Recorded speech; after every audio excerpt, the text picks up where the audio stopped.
It's that time of the month again, you guys. I'm on the rag. No, I'm just kidding. Yes, ma'am. I'm there with you. We are here to talk about Madonnas. I should have counted before the podcast started, but I can always count on my Patreon subscribers and my YouTube subscribers for looking forward to the latest episode of Phonogenics 101. So we are here to talk about 2005 Madonna's album Confessions on a Dance Floor. Last month we had a spirited discussion about her 2003 album American Life, and that album, people loved it or hated it. I loved it, everyone else hated it. But Confessions, interestingly enough, when it came out, we will talk about how we felt about it, but as time has gone on, it's really looked at as a legendary classic album. I mean, I think a return to form.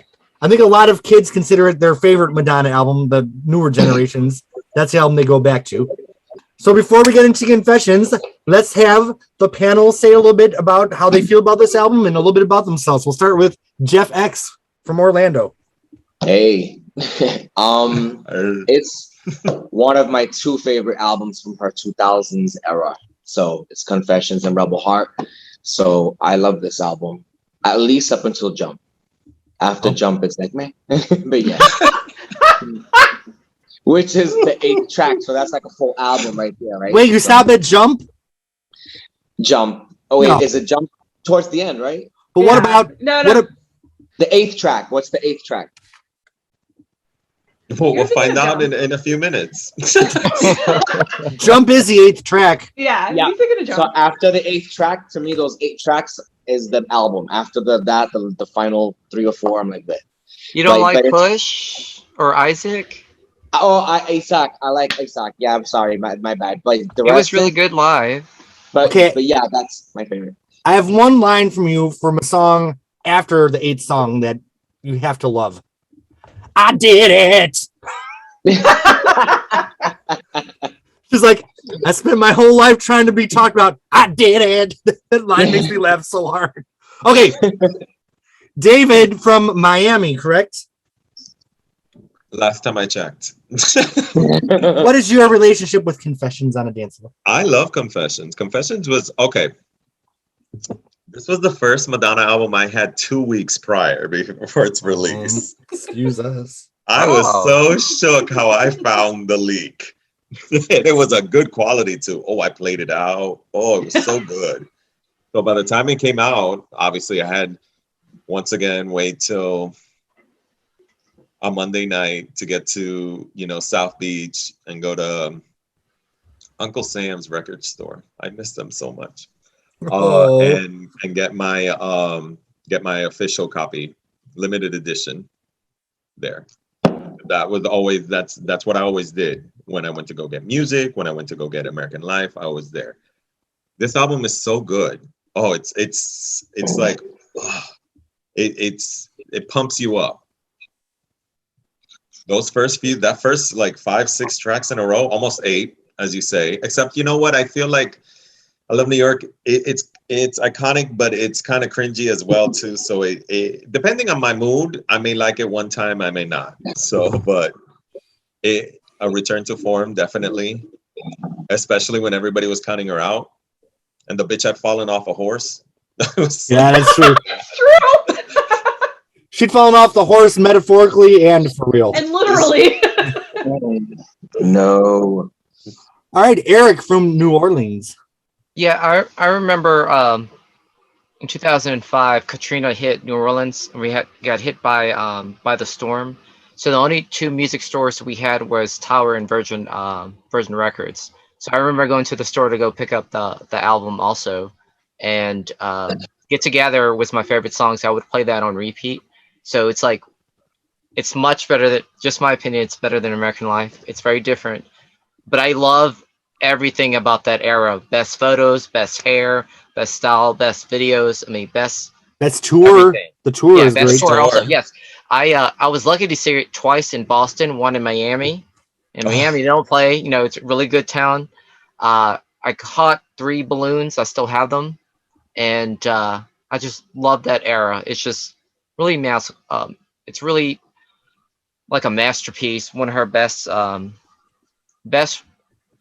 works. But I wish she would work with Stuart Price again to give us like a volume 2 of what something like that would sound like again.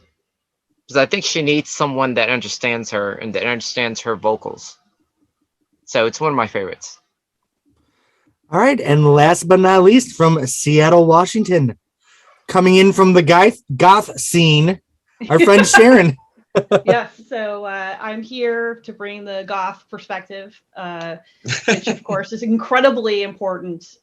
You don't want to miss the goth perspective when it comes to Madonna because important context for a very quintessential part of her fan base. But this record, I loved instantly. It remains one of my favorite records that she ever made. And I regard it as the last great Madonna record, like truly great Madonna.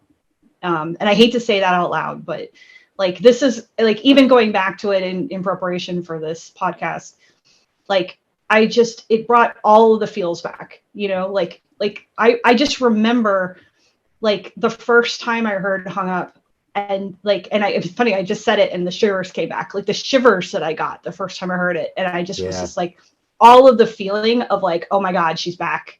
Like she's back. Like this is everything. And like the feeling that I got the first time I heard Confessions was, the only way I can describe it was like, she scratched an itch that I was like just desperately wanting, like only she could scratch that itch. And right. Like there was something so powerful about her, the combination of the music, like the style, the like call it new disco or whatever, the house, like, and her and the mood and the inspiration of this. And like, I love the record so much because it's an entire journey. Like, she kind of talks about it as kind of like this, like, oh, it's like it's such a antithesis of American life. And it's like, oh, it's kind of this like buoyant and happy record. But like, I think there's so much emotion and so much mood in the record, it's like, there's so much going on, it's like to me, it's like a 2-hour movie in one record, like it's like an entire, like, it to me, like the record is like the best night that you like, those like legendary nights that you have where like you go out, like the night starts at 9 p.m. and you go out and it ends at 5 a.m. and it's like one of those like quintessential nights that you never forget. And it's amazing. And like everything happens, the worst and the best. And you hit 3 clubs and you meet the most amazing people and you break up with someone and you meet someone new. And it's right. Like, it's one of those nights. You know what I'm saying? And that's that record. That's this record to me. And it delivers every time. It never disappoints me. And I love it. So my journey for the album, I remember she did a teaser of the little Hung Up. She did like a little clip or something leaked. And I remember loving it. But I remember like after American Life, when she said she was doing a dance album, I just felt like it was a little bit of a cop out, like a little bit like, oh, she's going to play it safe. The Reinvention tour I felt was awesome, but a little bit playing it safe after Drowned World. So I went into Confessions with a little trepidation, I guess you could say. But the first time I heard it, knowing she was going to serve, and she did. She did serve. She did serve. But I will say something controversial. Every Madonna album prior to Confessions, when I heard it, it felt like she had broken new ground and created a hybrid of something that didn't exist before. And Confessions was the first time for any Madonna album, it just felt like she was doing a genre really, really well, but not doing something new that hadn't been done before. Yep. But that said, I loved it and played it to death. Like, I had so much emotion tied into this album. And I remember when a review of the follow-up album, Hard Candy, came out, they're like, well, Madonna had an album called Confessions on a Dance Floor. You think it's going to be frothy fun, and that's actually what Hard Candy is, not Confessions, because Confessions is actually pretty dark and emotional. So, all right. Well, we failed to talk about the American Life album cover last time. We talked about the photo session, but really quickly, what did you guys think of the American Life album cover? What's the name of that guy? Che Guevara. Che Guevara. It's just paying tribute to him, right? Yeah, I liked it. Yeah, so I might be the center here, but I actually really liked it from a graphic standpoint. You know, I mean, like from aesthetically, it's like I said, the funny thing about American Life is I would wear the entire wardrobe. like aesthetically, the whole thing, like I really loved. I just didn't really love the record very much. Right. So Same here. I love the high contrast, you know, the black and white with the red. I think it's a standout cover to me. Like you can just see it's her, like right off the bat, you know that it's Madonna. You know what I mean? And it's kind of like a silhouette type thing, and I liked it. I feel that's when she started with the damn blood though, because every tour she has like a intermission song where she has like a bloody nose or something's bloody. Or the font's bloody on American Life. So it's like that's all on Paradise, Not For Me. Yes. They're throwing buckets of pig blood on her. She's always like in a damn. She's one of those cage elevators. She's always in a cage elevator with like so a bloody true. nose. That's very true. Die Another Day. That's where it started. Die Another Day. It was like. It's like get a tissue and clean that bloody nose up. No, somebody beat her to a pulp. I don't know if it was Sean or not again, but no. Way to bring it back. Oh my god. Okay, y'all. See, what I think about the cover. I think the cover was okay. It was fine. Mm-hmm. I loved the single covers because it was the matching of the record album, but it was in color. So I had the blue one and I had the red one, which looked really, really good. But that was it. Hollywood. I like the cover to that. Oh no, the single covers were cute. We're talking about the album cover. Wait, though. Yes. What about that Love Profusion cover with the L'Oreal? She didn't show her face. I like when she shows her face on the cover. They were like L'Oreal paid for that. They did not want to see her face. Wasn't there a perfume sample in there? Yeah, I got mine. I have one. Uh-huh. All right, so I did love the American Life cover and album a lot. And I guess we'll move on from that. So Madonna did the Reinvention tour. It was a mix of hits and American Life, the album. And I thought she walked the line of kind of bringing back some of the hits, but doing her current material. I thought it was a great balance. Mm-hmm.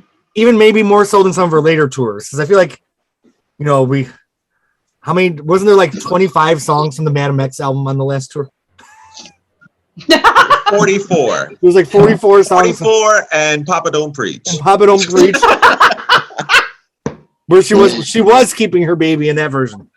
So then this made its way onto the internet. And we saw this. Oh yeah. And we knew the album was going to be called Confessions on a Dance Floor. And then this was released. What were your first thoughts when you saw this? For me, I would say, bitch, she is back. Mm-hmm. That's what I thought. And speaking of single covers, I thought they did well maintaining the theme through all the single covers. Let's just do them. We have Hung Up. Oh, it's beautiful. I love that one. That was a good one. I mean, I guess Get Together is not going to change the world, but it's not the worst. Yeah. Sorry. I love that one. Oh, it's beautiful.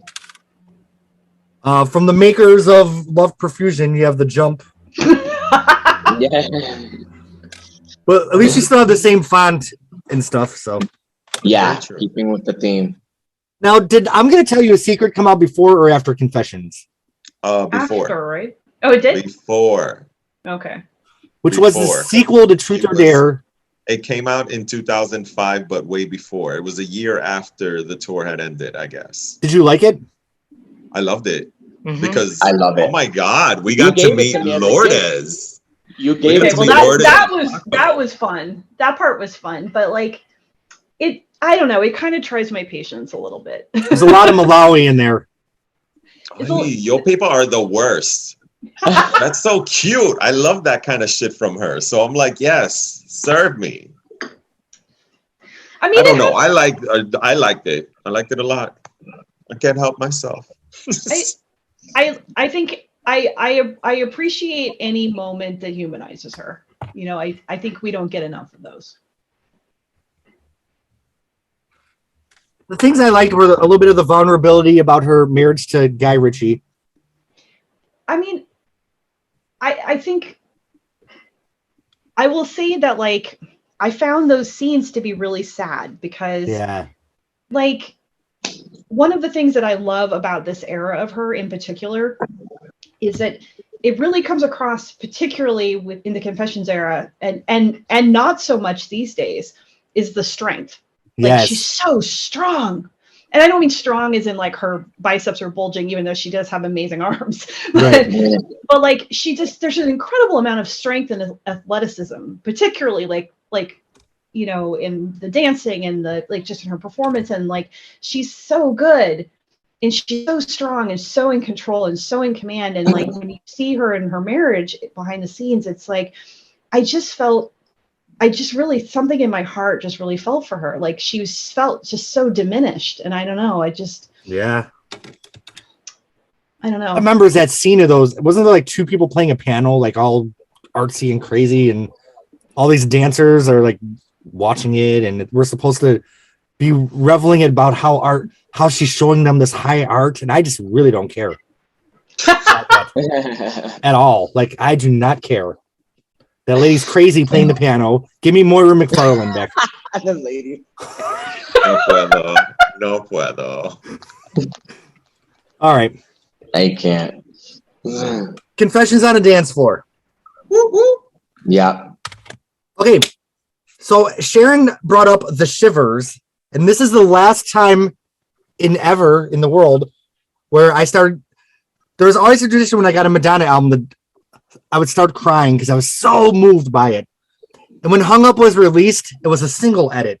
So it kind of just ended with the last chorus. And it wasn't until I bought the CD at Walmart on Fletcher from the same guy that I bought Music and American Life from, the guy with the skin condition, whatever it's called. The same dude, he would go in the back and get it out of the box after midnight for me. And this was the last time I did that. It was totally the end of an era for many reasons.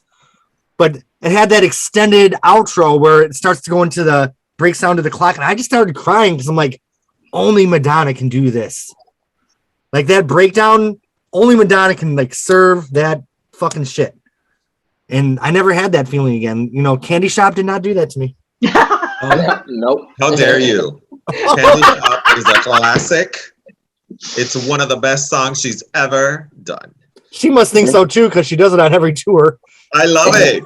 She forced it on us. Now I can't get enough. My sugar is raw. Yes, honey, it is. Stevia. Truvia. I'm gonna go with the Truvia on that one. Thank you. Okay.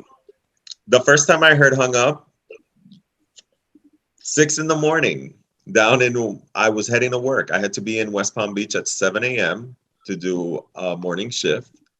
And I heard it on the way up at 6 a.m. and lost it completely. And my coworker, who was giving me a ride to work, was like, "What's wrong with you?" I go, "It's fucking my God, bitch!" Like, first of all, she done snatched the ABBA sample. Oh yeah, by the Roots, and turned it out. Like, first of all, obviously everyone knows she samples ABBA's "Gimme, Gimme, Gimme" in quotations, "A Man After Midnight," which is a very iconic sample on its own. Like, nobody, like, and first of all, you know, they don't give their samples to nobody. They are so like, not even to these tribute bands that they spawned off. But it was amazing. It was like, you know, I'm an ABBA fan too. Their new album drops at midnight. I'm excited. So I was going in knowing that she was going to turn it out. I'm a delusional fan. Like, I don't have these people. The bitch is back. The bitch has never left for me. You know. That's not what you said last month when we talked about American Life. And I still didn't, and still I knew that the bitch had never left, regardless of, like, see, that's the love I have for her. Like, even if I don't like it, she's never left, so I don't care. You know what I mean? So it's fair enough. But back to Hung Up. Oh, it's so good. It's so glorious. And of course, I had the file. Like I bought the single and stuff like that, but I had the file sharing on the computer where I was able to download LimeWire. the song I extended. was gonna say LimeWire. Yeah. LimeWire. Kazaa, Bear Share, Okay. bring them all in. Oh yeah. And that long extended Stuart Price mix is glorious. And then, because I'm a fag, I'm heading to the club to hear this. And that was amazing. Hearing Confessions on the dance floor, literally on the dance floor, epic. I will say that's the last time that Madonna's music reached all the clubs, because it was in the gay clubs, it was in the hipster clubs, even the punk club, like the rock and roll, like would play Hung Up. Like Hung Up. Not only that, but they were playing it on the radio. On the radio, Yep. yeah. Yeah. All over the place, in New York, in Florida, all over the states, all over the world. It was on the radio. American Life wasn't on the radio. No. Radio, Some of what's that other that? stuff was not on the radio, but I was like, oh shit, Madonna's back on the radio. And I was like, because we haven't heard her on the radio for some time, So I remember that. And I'm sorry, well, David, were you done? I'm done, of course. So yeah, Almost done. I loved it. Again, the ABBA sample, and I was like, oh shit, she turned it into something else. And I was like so excited because it was dance. It was, it was ahead of the game, as is the album and this track, Hung Up. I can't believe, by the way, this album turned 16, I think, this weekend. Oh, damn. Oh wow. No, this is the anniversary. We're doing this just in time because it's the 16th anniversary, I think, this weekend. So That's a long time not having another good album. Confirm that. What'd you say? What'd you say? So that's a long time to not have another great album. Well, Rebel Heart. But anyway, we'll get that. We'll get there. But yeah. So it's it's the anniversary of that album now, and now I can't believe it's gonna be 16 years. But yeah, like I felt that emotion that our homegirl here felt, and it was like, yo, like I felt so happy that she was back. She was doing dance music. It wasn't all weird and contorted shit. And I'm like, I want like commercial ready dance music. So I want Holiday. I want that Into the Groove. I want that kind of stuff, but a modern version. And this was it. Like for me, this song kicked that off, and then of course it just snowballed with the rest of the album singles, and I just loved it, and I was so happy. So now, two things. Number one, I remember this DJ in Tampa, DJ Noy, had a house party. When Hung Up came on, everyone started just going buck fucking shit wild. Like this song really did it for a lot of people. People went crazy over this song. Number two, when Madonna said she's going to do a dance album, I was expecting like some Shep Pettibone house. But when I heard Hung Up was a little bit closer to New Order to me than it was to, 90s house, in my opinion. Wait, can I say one other thing? Yeah, of course. It's that it's funny because a lot of times when Madonna released stuff, throughout the 80s and 90s, she was always on point, ahead of the game, but she was always on point, like with whatever kind of what was hot, or she was kind of twisting it into her own version. And then throughout the 2000s, we kind of like lost her a bit after music. And then, I don't know, it was just kind of, some of the stuff that she would do was so progressive and so ahead of its time that it wasn't clicking with a lot of people. And then this album kind of did. And now, even though this album is 16 years old, when you hear Hung Up right now, it could be a single right now. It's in the same ranks as what you hear from people like Dua Lipa, what Miley is doing right now. Like it's literally, she was 16 but better, years ago doing but what better. they're doing. I'm sorry? I said, but better. But better. And look now, someone young and new like Dua has worked with Madonna already, so it's like it kind of comes full circle. So it's pretty dope. And I'm like, it's the Confessions and Hung Up sounds like what's hot right now in dance music. It's what's currently happening right now, 2021. Do y'all remember there was an interview she did where she had to write a 10-page note to ABBA to get permission to get that sample? Yeah. And if you saw the Confessions tour, the CDs that were being sold, there were ABBA CDs there also. So I guess that she made a deal with them to get that sample and to produce their music also, sell their music on tour. I heard the demo version without the ABBA sample, and it definitely isn't as good. That sample takes it to another level. It's still a decent song, Right. but that song, you know, it takes it to the next level. Stuart is really smart. I mean, he's a DJ, so he knows how to, make stuff sound really good. The only sad thing is something must have happened between them after Confessions, because he wasn't on the next tour. Here for the Drowned World tour, Reinvention, and Confessions, he was the band director. The music director. And for the Sweet Sticky tour, those 3 British guys, they left so I wonder if they were arguing about money or something, because I know he remixed Miles Away. There's a remix of Miles Away he did.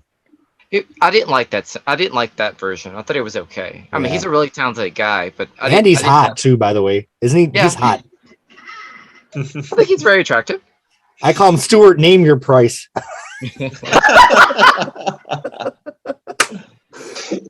Oh, they're losing the subscribers one by one. The 2 that we had left. Oh boy. Sharon, what are your thoughts on Hung Up? Tell us your journey. Well, let me talk about something we haven't talked about yet, which for me, one of the things that really, I was really, really, really profoundly taken by the video. So obviously I loved the song, so not to discount the song in any way, shape, or form, but the video and also just the whole visual look that she kind of the visual journey that she took with this album, like all of the 70s and the disco references. Like I feel like she hit something there. Like you talk about how like we talk about how she's kind of like just a tiny bit ahead of the trend a lot of times, and I feel like she kind of, but this is one of those cases where she was just a tiny bit ahead of the trend and she kind of led the way on something. Yes. Like with that on a visual standpoint. But man, that video to this day is one of my favorite moments from her ever. Just the combination of the dancing and her in the rehearsal studio, and like I just love it so much. And then and also the fact that she did the rehearsal studio sequence right after she'd fallen off the horse, and she basically couldn't, she basically still had 8 broken bones in her body, and she was still dancing, which is insane. Yeah. And then to finish that whole video off with her dancing on the Dance Revolution platform. I just, oh my God, I love it. I just love the whole thing. I love everything about it. And her dancers were amazing. The what's her name? The woman that does the crunking dancer, and then I can't remember the name of the dancers anymore. Yeah, I can't remember their names. I remember what they look like. Yeah, but her dancers were really incredible, and they're in the video. And then, I think there's something, it's not just that the song was amazing, but I thought the video really had a lot of, I think the video really contributed to the fact that the song was so successful, because I think it also kind of elevated her as well. And, she did a lot of those performances, the live performances, she wasn't singing the strongest. Coachella, right? She opened Coachella with this, right? Yeah. I mean, I would say her voice wasn't the strongest I've ever seen her, right. but visually they were amazing. Mm-hmm. And I think that really I think that contributed a lot as well. They still talk about that Coachella performance. Yeah, they sure do. That changed Coachella, right? I mean, she was the first really huge artist to show up, a legend. She was a legend already. So her popping up anywhere. Exactly. And I like you said, I love the outfits, the combination, the hot pink and the purple, and the lighting in that video was done very well. And I thought she did say she wanted to go back to her original roots, so to speak. I remember an interview, and her as a dancer, she would study ballet and dancing in the studio, and she kind of worked all that in, like her early New York kind of vibes a little bit, and into that whole the imagery, or the, I guess you could say, of the whole thing. So I love that as well. I feel like the Coachella crowd really welcomed her as a legend too, which is in sharp contrast to when she showed up at Ultra with Avicii like 7 years later. She's like, "Has anybody seen Molly?" And everyone's like, "Who's this woman? My God, remember? Who's this woman on the stage?" So it's interesting how fast. I got my life. Please. First of all, that record is cute. I like MDNA. Cedric. But I loved it. They were already losing it to begin with. They were already impaired. So they were just getting their lives. And I kind of miss it because I really miss Avicii. May he rest in peace. Oh, I know. I feel like her and him were gonna make magic. Yeah. And you can hear it from the demos. So, which we'll get down the road. We'll get down there. I will say, like, I lost my mind over some of those Rebel Heart demos. So, Eric, do you have any? That's why Jeff loves it. Yeah. I was actually listening to Trust No Bitch. That's one of those demos from that era, right? Yeah. Mm-hmm. I was listening to it the other night. Eric, do you have any thoughts on Hung Up? I like it. Too bad Katrina happened, so I didn't get to hear it at the club. But when I saw it on tour, it made me really feel really happy. Yeah. It made me feel really good. But do you remember the song? If you're an Icon member in 2005, she gave you a bonus. She gave you a song called is it Super Pop? Yeah, Super Pop. Yeah. Yep. And but you can't get that anymore unless you have LimeWire. So it's floating somewhere on the internet. From what I remember, I don't think it was a big loss having that song be lost. I like it. I mean, I wanted more songs out of it. 12 is good, but I want more. I do have the Confessions box set that had an extra song called Fighting Spirit. Which gave me Blondie Rapture vibes, and I love it. I guess we're jumping ahead. Fighting Spirit. I'm going to make a plug now. There is a random unofficial remix. So Cleo's something remix. Yes, I remember it. You can find it on YouTube. That remix is outstanding.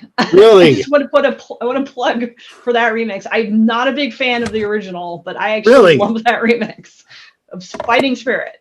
Wasn't there a number you could call, like 1-800-CONFESS as part of the promotion?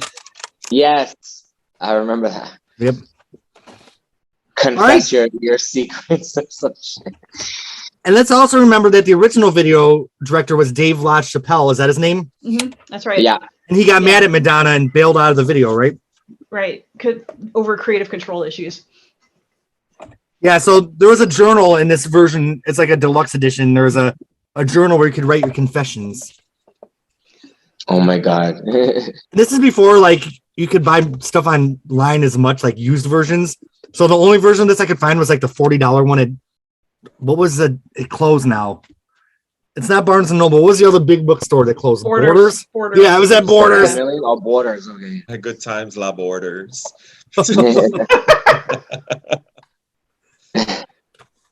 All right. So do we have any other thoughts on Hung Up? The live version. She's done some really great versions on the tours. And there was that guitar one that was like not my favorite. Sweet Sticky. No. Yeah. I don't need the rock version. Can we talk about her opening up the European MTV video? Yeah, MTV. With Hung Up and the crowd losing it. Oh my God. And of course, the bitch had fallen off the horse. So she was doing all these moves. And like, I'm here like, yeah. Be careful. Yeah. And do you remember the outfit she was wearing? It was all purple. Oh, she had the Gucci outfit. Yeah. Yes. You know what? And I love that, she said she was going back to the 70s and she served that Farrah Fawcett hair that she was serving in this era. Oh, the flip. Oh. Now, I know there's a lot of debate about being age appropriate, and I think people should be any way they want at any age. Me too. I am allowed to feel that I did love that she was still natural but hot here. I'm allowed to like that, because I feel like fans get really defensive now if you don't like the surgeries and the augmentation, like you're a bad person. I did enjoy part of me loving Madonna was that I loved someone being natural and getting older. Like I like that in a person. So look, I don't care what she does. And I don't think, for me, if she wants to put on a fake ass and she wants to face tune herself to hell, I'm fine with it. But I'm fine with other people saying, no, Right. she's overdoing it. well, I'm fine with it. I just can't relate to it as much. It's not something I look up to because it's just not my thing. But good for her.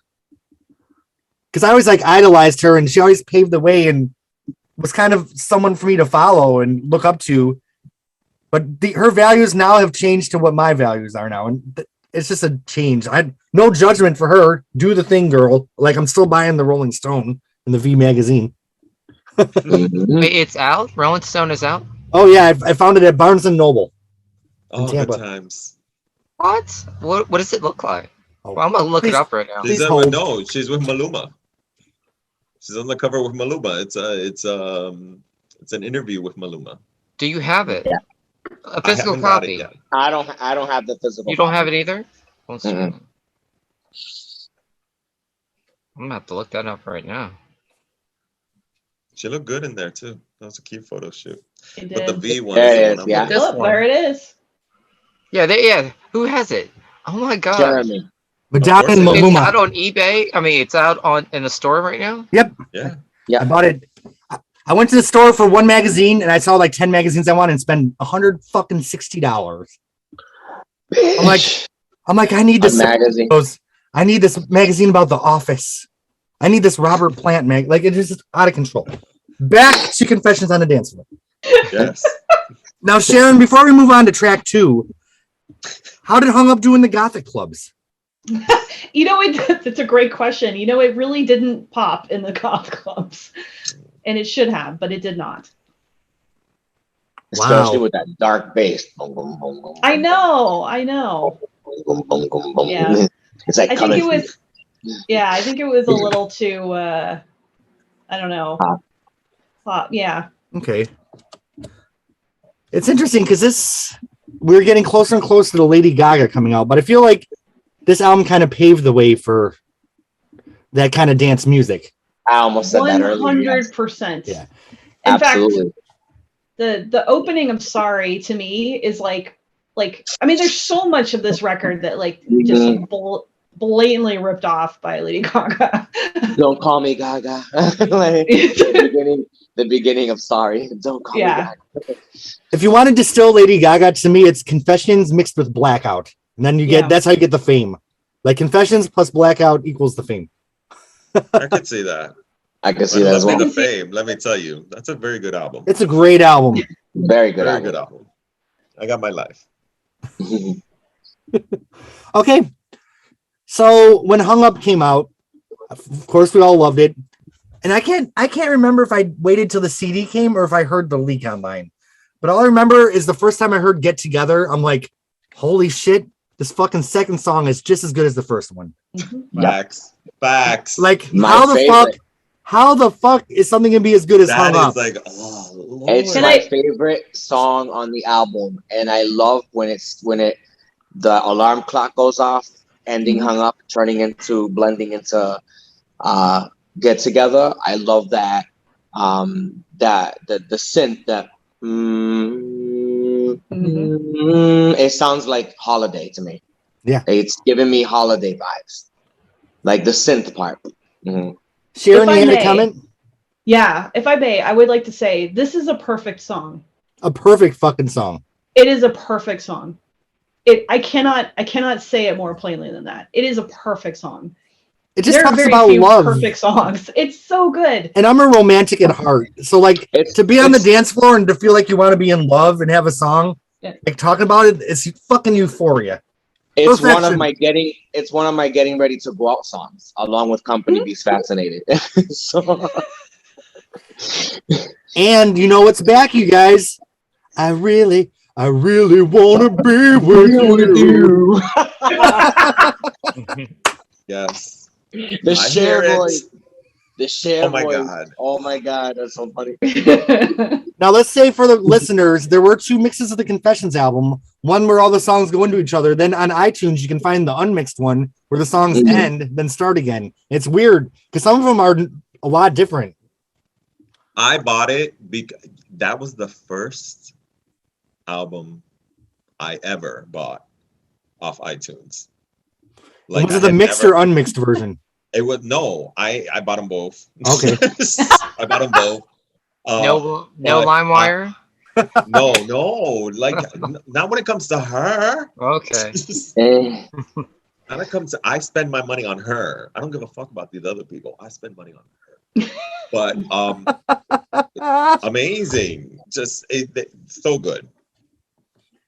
There was an earlier mix of Get Together that came out that was one of the original productions, and I think the direction they took on the album was right where it needed to be. It was a little bit darker and less melodic, so I love the final version. I think they went.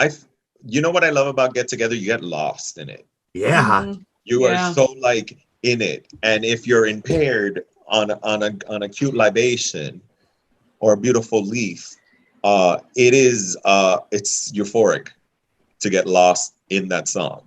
I almost wish she hadn't done such a cheap like fan like a video for it. Like she actually did a real production because it was so worthy of the full Madonna treatment. You know what? Yes. I love the video. I don't care.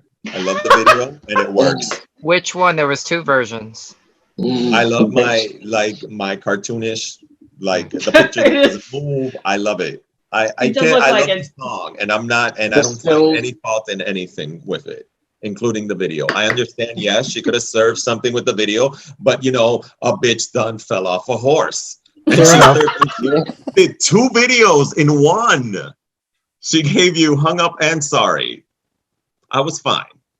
I was surprised to Get Together. She was going to put on a blonde bob and have people jump out of something. Yeah. Now that's tragic. Yeah, we'll be getting there very soon. I was surprised Get Together wasn't a bigger hit. I mean, I thought it was a #1 single the first time I heard it. I thought so too, but the radio ban was still in full effect. Because Sorry flopped and it shouldn't have, and Get Together didn't even chart. So it was like, did Sorry really flop? It didn't do as well as I thought. Oh, I didn't know that. It flopped here, not in the UK. Else. In the US, it flopped. Everywhere else, like this whole album, you wouldn't. Yeah, because UK being and Europe. Stuck in This Nation, you would not know how huge Confessions was. Worldwide, this album was a worldwide smash, right? Exactly. Yeah. This wasn't she hit top 10. No, bitch hit #1 in multiple countries. This wasn't UK, throughout UK, Europe, Australia, and South America, it was just like explosion galore. Like US is always so and behind a lot of things. The thing is, they really like the rest of the world loves to give dance music a chance, and US is really not about that. Yeah, not about. We're the bottom of the barrel when it comes to dance. And to be fair, Sorry was a massive hit everywhere else, and it was it did get airplay. It was it obviously wasn't completely like irrelevant here, but it just didn't have the same traction here. Do you think Sorry was a good second single? Yes. Mm-hmm. I think Sorry is I mean, so we haven't gotten to Sorry yet, but yeah, right. I think it was a great second single. I think it should have been Get Together second. No, but Sorry was a good second. See, I kind of think it should have been Get Together. No, me too. I think it should have been. Get Together is such a great song. It's so good. But I kind of like that it wasn't a huge hit too, because it's ours. Like it's still something that's personal to us. It's true, because it's like it's the type of song that like you kind of know if somebody like you can kind of like tell your friends from strangers with, Yeah. It's like everyone people are gonna like hung up, but like if you talk about Get Together, if you can the thing is, it could Get Together is a stan favorite. Favorite. Right. I have never heard one person tell me that it's a piece of shit. Not one. Oh no, they don't. And even the jadiest of Madonna fans will go back to say, "Oh no, she put her foot in that one." And once again, Get Together could be a single today in 2021. Yes. Mm-hmm. Straight up. Maybe she should do a Love Don't Live Here Anymore and release that instead of another single from Madam X. No. My friend Antoine attacking the most recent albums, please. I can't.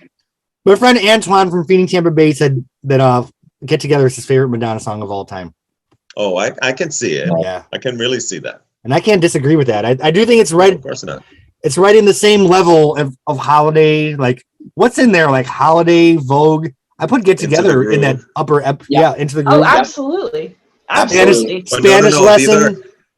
These are bitch bye. I cannot. Girl. Yeah, definitely. Look, I support me some hard candy, but that Spanish lesson is birthday song. You know that song is trash. Please. I didn't mention that one, girl. We know it's bad. You like throwing out something like we don't know. Okay, this is the last podcast I do on a week that I'm working 4 12-hour days straight and then rushing. Oh my God. Okay. We love Get Together. Any thoughts on Get Together before we move on to the track 3? Perfect song. Perfect song. Okay. Track 3 was the second single from the album. I remember the first time I heard it, there was a lot of hype about Sorry. Like, Sorry is going to be another big hit. Before I ever heard it, I will say I liked it, but I didn't love it. It felt like Runaway Lover to me, and that she was just writing some lyrics that wasn't really about her life and experience. Now, later, when she did divorce from Guy Ritchie, I'm like, okay, maybe she was more invested in this song. But it just kind of felt like a throwaway to me. But recently, a new demo came out with a different melody that I loved. I like the demo better than the album version. Has anyone else heard that? Well, to me, the released album version is it's borrowing from "Can You Feel It" from the Jacksons. And Yeah. Can you feel it? Can you feel it? That's what it sounds like. Feel it? Dun, dun, dun, dun, dun. It has that same. It's the same thing. The melody, the bass, everything. So, I love it. I was kind of going through something personal with someone at that time. So and then they were like, "But I'm sorry," and I was like, please don't say you're sorry. So I really got into that motherfucking song. And then one of my homegirls was going through something very similar to in her personal life. So we would drive around and just sing it to the top of our lungs because we knew that it just spoke to us at that moment because we were both going through breakups and we were like, bye, peace. We don't need you no more. I feel like I'm being too snarky in this podcast, so it is what it is. But I remember when the video came out, I'm like, those kids wouldn't hang out with Madonna. Like when she was in the van with all those kids. Oh, one more thing. The video, it fucking showed, they displayed my favorite cartoon of all time, Gem and the Hologram. So that Gem is in the video. Oh, Gem's in the video? Yeah, one of her dancers is wearing a t-shirt that says Gem and the Hologram. Oh. Like, Gem, yeah. And it's like right there, like it comes out like a couple of times. So okay. Yeah. So that made me love it even more. I was like, oh my God, because all the retro stuff was kind of starting to come back. Right. And I was thrown in there, obviously not by accident. So I thought that was pretty dope. I have grown to love this song. Like I do love it, snark aside. I've always loved it. It's a great continuation of Hung Up. The remix, the Pet Shop Boys remix, is amazing. And didn't she do it? To get Neil on background singing, I'm sorry. I was like, yes! It was so good. Yep. Please forgive me. I was like, bitch, you need to stop. This is so good. That's the version she did during the Confessions tour, right? Yep. Mm-hmm. Yeah. Uh-huh. Oh, Very yes. West End girls. Exactly. Not domino dancing. Very West End. I love domino dancing. So did anyone else here hear the demo with the different verses on it? No, I don't I'm not. think I have. Well, I love it. okay, so I just shared the February 2005 demo of Sorry, where the verses have a different melody that I feel is more classic Madonna than even the album version. What do you guys think of that? I Very love different. it. I like it. I had It's heard very it, groovy. and it flows better actually. It's nice. I like the added lyrics. Oh, this is just the best era. Like, even listening to that song, I'm like, holy shit, this is good. Like, so good. Oh, I miss like feeling this way about Madonna's music. All right. Sorry. I have one more thing to say about this song. You know, in the album where she's like saying, then she's like, forgive me. I swear that on the album, she says forgive me in a different time than she does in the video. Because I'm always in the club trying to lip sync it, and I always got it wrong in the club. Because I'm like, forgive me. I always sound like an idiot. She must do it at a different time in the video than on the album version. That's all I got to say. Okay, any other thoughts on Sorry? All right. We love it. We love it. I love this track. I love this track. Sorry. I like it too. Would you go as far as saying 3 classics in a row? Yes. Yes. Yes, I would. Absolutely. Yes. When's the last time we had 3 classics in a row on a Madonna album like this? We're like Right. True Like Blue, a prayer. Like a Prayer. You think? Because Love Song was. Oh, we forgot to mention that in Hung Up, she sampled some of the Oh, lyrics right. from Love Song, Love song. Yeah, which was so that's right. weird. that is true. Facts. I loved that though. I thought it was awesome. Okay, track number 4 was the opening track of the Confessions tour. You start hearing the this disco ball comes down. There's an egg. Best tour opening of all time ever, I feel like, by anybody. Like, did you guys fucking love it or what? Yeah. I like how she mixed that song with Donna Summer's I Feel I Love. Feel Love. Love. Yeah. Yeah, that was intentional. I thought this And then, was of a. course, you know, she had fallen off a horse. And the whole like equestrian look. Oh, when she came out of that whatever egg cocoon shit she was in. Oh, she Yeah. had the writing crop, and it was just she looked so good. Remember when her face came on the screen? I want to tell you about love. Oh, Love. Yeah. oh my God. I mean, music in life does not get any better than this. It's the fucking best. The best of the best. Of the best of the best. Like, and I just remember these. I had cheap seats because I was a poor bitch back then. And there, you know, when you're in the cheaper sections, it's not that it's big of fans. So these bitches were talking the whole time. I'm like, shut up. This is Confessions tour. They talk through Erotica, which Confessions tour Erotica is my favorite of all time. You know what? I would have honestly, if they were next to me, I would have stabbed them in the eye because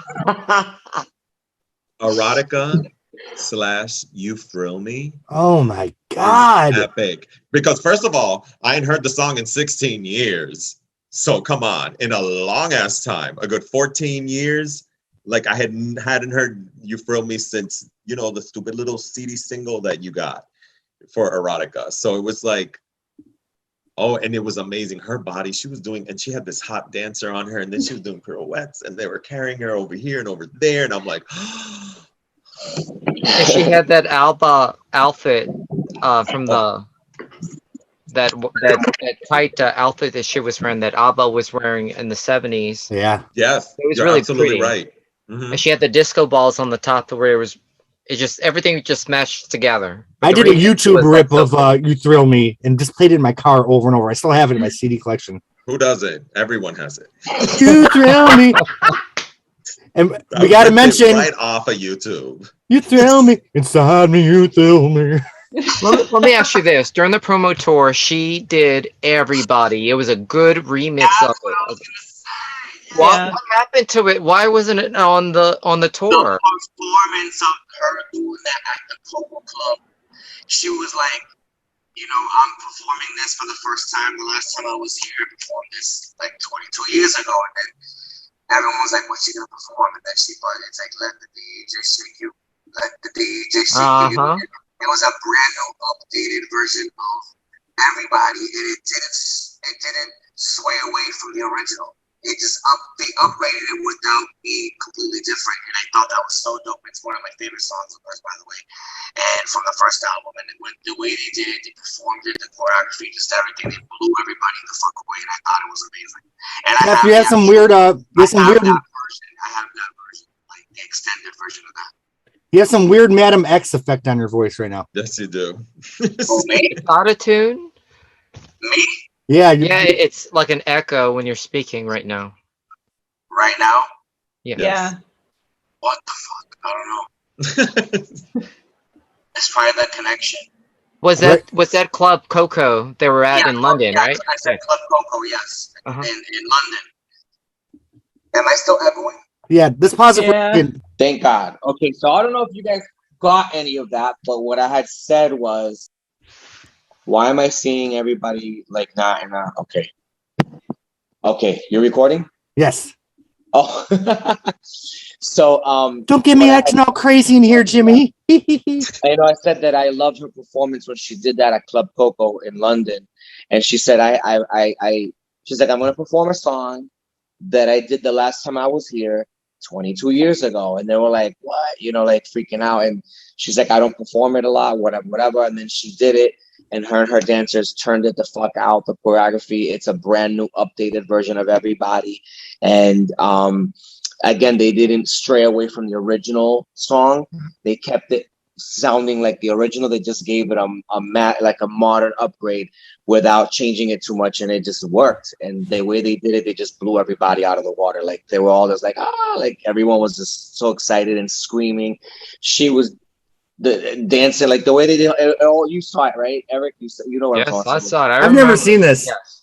Oh my God, I'm gonna have to send it to you. Yes, so it's amazing. And then I don't know if it was David, you, or someone that sent me that version because it wasn't available. It's 2005. We couldn't find it anywhere. It wasn't officially released. And then I think you or someone had emailed it to me. I think it was you, and like they emailed me the regular version and then the extended like Confessions tour version. Like, yeah. So I have them, and I would play them over and over and over again because I love it. That's one of my favorite songs from the first album, and it's actually her first single, so it's one of my favorites. Let's Why do you mention think she didn't put it on the tour. Yeah, I don't understand why. I thought that was a good way to close the tour. Yes. because we had to hear "Paradise Not for Me" one more time. Because that's how she did it at Coco. They closed out the show with that, and it worked well. Like it was an excellent closing. She already didn't. She had already performed. Didn't she close out a tour already with that song? She Really was so. closing the holiday. I thought Was it The Girly Show? Wasn't I Girly think. Show a holiday? No, holiday. Or was it everybody? I thought it was Oh yeah, everybody. it was everybody. Yeah, it was everybody. I think for she the already girls, though. closed the show with one. I was like, and that was a good version too. Yeah. Listen, if we can get 10 versions of Candy Shop, we can get a few shows closing with everybody, I feel like. Exactly. I'd prefer that. So, Since we're on the topic, can we talk about the Confessions update of Like a Virgin? Speaking of her horse accident, that was one of the best versions. Like that could have been a single and a hit right there, I feel like. How did you guys feel about that? I liked it. Didn't she have the her X-rays with her collarbone in the background? Yep. And she was on the little horse thing, right? Yeah, I remember it. I remember how it was live. Yes. Okay, so the song Future Lovers. We had 3 classics. The song itself is a little artsier, but I actually love it. Like I love the song almost as much as the first 3. How do you guys feel about this song? I was like, oh, another future lover? Because we've had that before, but it's good. It's real good. And then you didn't know its greatness until the tour opened. Yeah, did you ever think that'd be a tour song? But then you saw her perform it, and you're like, you never thought that'd be like the opening of the tour. You know what I mean? Like it doesn't stand out as that. Yeah, I didn't think it'd be the opening. I didn't think so. That was the only song that Mary's produced on the album, right? Yeah. Yeah, I think that's right. And I didn't like the song. I would skip it until I saw the tour. And when I saw the tour, I started playing repeat. I said, okay, I love it. I love it. I love it. So oh, sorry. Go ahead, Go ahead. I was gonna say, so maybe I have a slightly different reaction because the first time I heard it, I was like, oh my God. I was like, girlfriend is having her I feel love moment. Like she was just like, I am gonna marauder this shit right now. Yeah. Like, and I was like, you know what? She earned it. She earned her marauder moment. So like, I was like, I have you know, I have quite a fondness for classic Giorgio Moroder. So I think she earned her Moroder moment on the record, and I think it's beautiful. So Sharon, does that mean you'll do some Donna Summer podcast with me for her classic albums? Did you know any of those, like the Moroder produced? Yeah, I mean, if you wanted me to, sure. Because he did some great album tracks with her. Like I made Jeff listen to Bad Girls from beginning to end on the way to Miami. And didn't you love those songs you never heard before? They're good. Yeah. I could do it if you wanted. I want to tackle Donna Summer someday for sure. Yeah, I thought Future Lovers was just, I don't know, the talking. I just like it. I don't love it. I just like it though. It's a good cool down after the first three, I feel like. Yeah.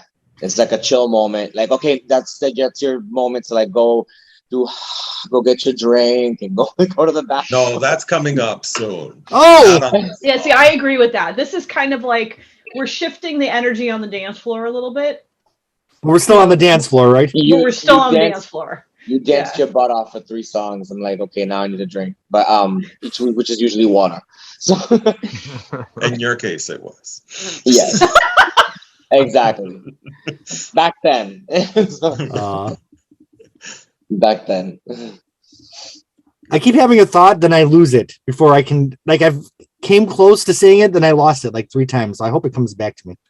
Future Lovers, Madonna. Future Lovers, Donna Summer.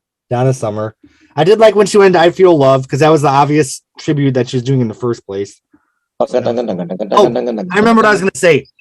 When William Orbit showed up on music, it seemed like the sound was getting a little stale already.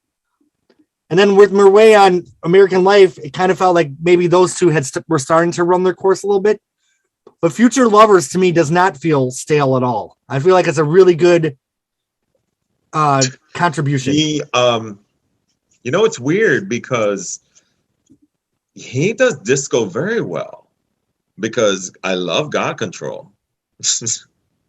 And that's, oh my God, that's disco at its best. And Future Lovers is very good. I guess because you know what? Look, we already done that, did this. The sound is done. We're over it. We're done. This is where I'm going. You either follow me or you get left behind. Right. And he followed and he turned it out. Yeah, and he did turn it out. So it's like Future Lovers. And then you hear like, oh my God, and you hear God Control now and you're like, it's so good. All right. Any thoughts on Future Lovers before we move on?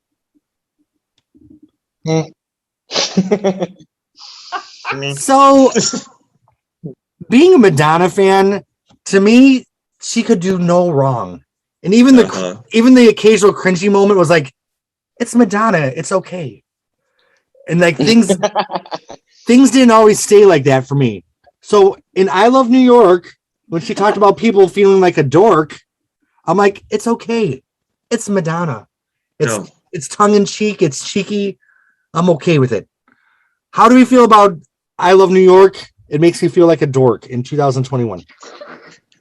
I like it. It's like a fun, like a little fun, silly song. I love it. It's just her having fun. Yeah. It's like a fun, let loose moment. Who gives a fuck? Just do whatever comes to mind type of moment. And I think that what she lyrically wrote is correct. So. Well, she said that keep London or Los Angeles, or is it New York? They can Paris and London, you cities. can keep. Yeah. Paris and London, baby, you can keep. Yeah, and then that's another demo that recently leaked. Really? Yeah, the demo's really awesome. So you guys got to check that one out. We won't stop the podcast. But. Okay. And then, of course, and I'm going to tell you a secret. You hear the original songwriting of it. It was more of a rock song originally before it became a dance song. I think like this that song. was an audio version of it on the other CD, the audio CD. Yeah. There's the demo version. I hate it. I love it. I hate it. I love it. So I get very confused. It's And I totally understand where you're coming from, Jeremy, with the whole, oh, it's her being tongue in cheek. No, tongue in cheek for me that I love is I like to singy, like a bird on a wingy. That works. Here it's cringy, and sometimes I'm into it, and then sometimes I'm not, and I might skip. What about the live version where she's like, "Go to Texas where they'll kiss George Bush's ass"? I'm like, oh, girl. She didn't learn. She don't learn. He never does. Sharon, any thoughts on I Love New York? I'm interested to hear what you think. Yeah, I mean, like, so in the movie that is this record, this to me is kind of like, you've been in the first club, and then you're kind of like changing venues, and this is like you leave the club and you're kind of like running from one venue to another venue. Okay. And this is kind of like the montage moment. That's kind of how I think about it. And so, like, as a montage moment, I don't mind it so much, But if I don't, it is an iconic song, and if I don't focus on the lyrics, because the lyrics are ridiculous, I do like the song, but the lyrics are ridiculous. Just go to Texas. That's where they golf. I know.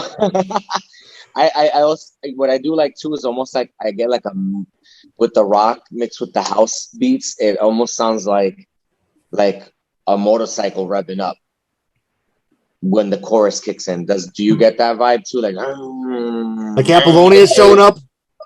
Yeah. What happened? Apollonia is showing up on the purple motorcycle. Pretty much. Yeah. I hate to say it, I fucking love this song. Like, I just feel like this. I feel like this album's perfect. From beginning to end. There's not one song I don't love. And did I just ruin the rest of the podcast? No. I love it all. I like it. I'll be a dork. I'll go fucking golf in Texas. I'm there for the ride. And David, I don't understand how you can hate I Love New York, but eat that Turkish delight that's coming up in 2008. Look, I done told you she forced it down my throat multiple tours.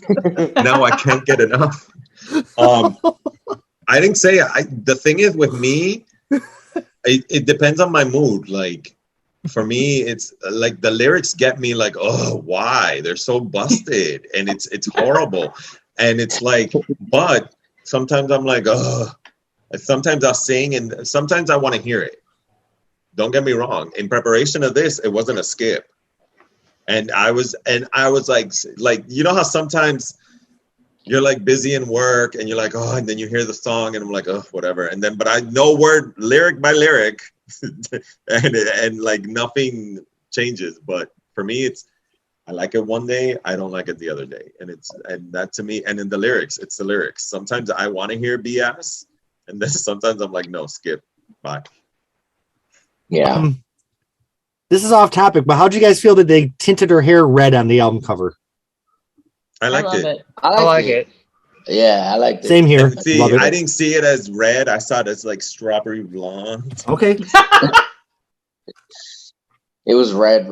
Oh, that you mean? Yeah. I'm thinking the single cover. I don't know why. Wasn't the single cover like she was like red? There's the Goth red. Yeah, See? right there. She was more of an auburn. Yeah. We gotta agree though, it's beautiful, right? Like Yeah. It's a good color. Yeah. She looks. We don't see her in that color often. Is there any untinted versions of the photos with her normal color? I've never seen any. And I really don't need to. Like I love what we have. Okay. I think she just looks flawless. Any other thoughts on I Love New York before we move on? David, I am live. shocked. For I Love New York, she brought out, you may remember us talking about it on previous podcasts, but the famous wooden necklace came out. Sharon, do you remember there was an interview with Courtney Love where she's like, Madonna doesn't play the guitar. She's just wearing a wooden necklace. Yeah. I was there for that part. So the wooden necklace was out for the live version of I Love New York. She accessorizes so well. Okay. So the next song is probably one of my favorite Madonna songs of all time. Let It Will Be. I just feel like I think it's deep as fuck. I think it's talking about life and death with a great fucking dance beat. You kind of have some Papa Don't Preach orchestra vibes at the beginning, a little bit.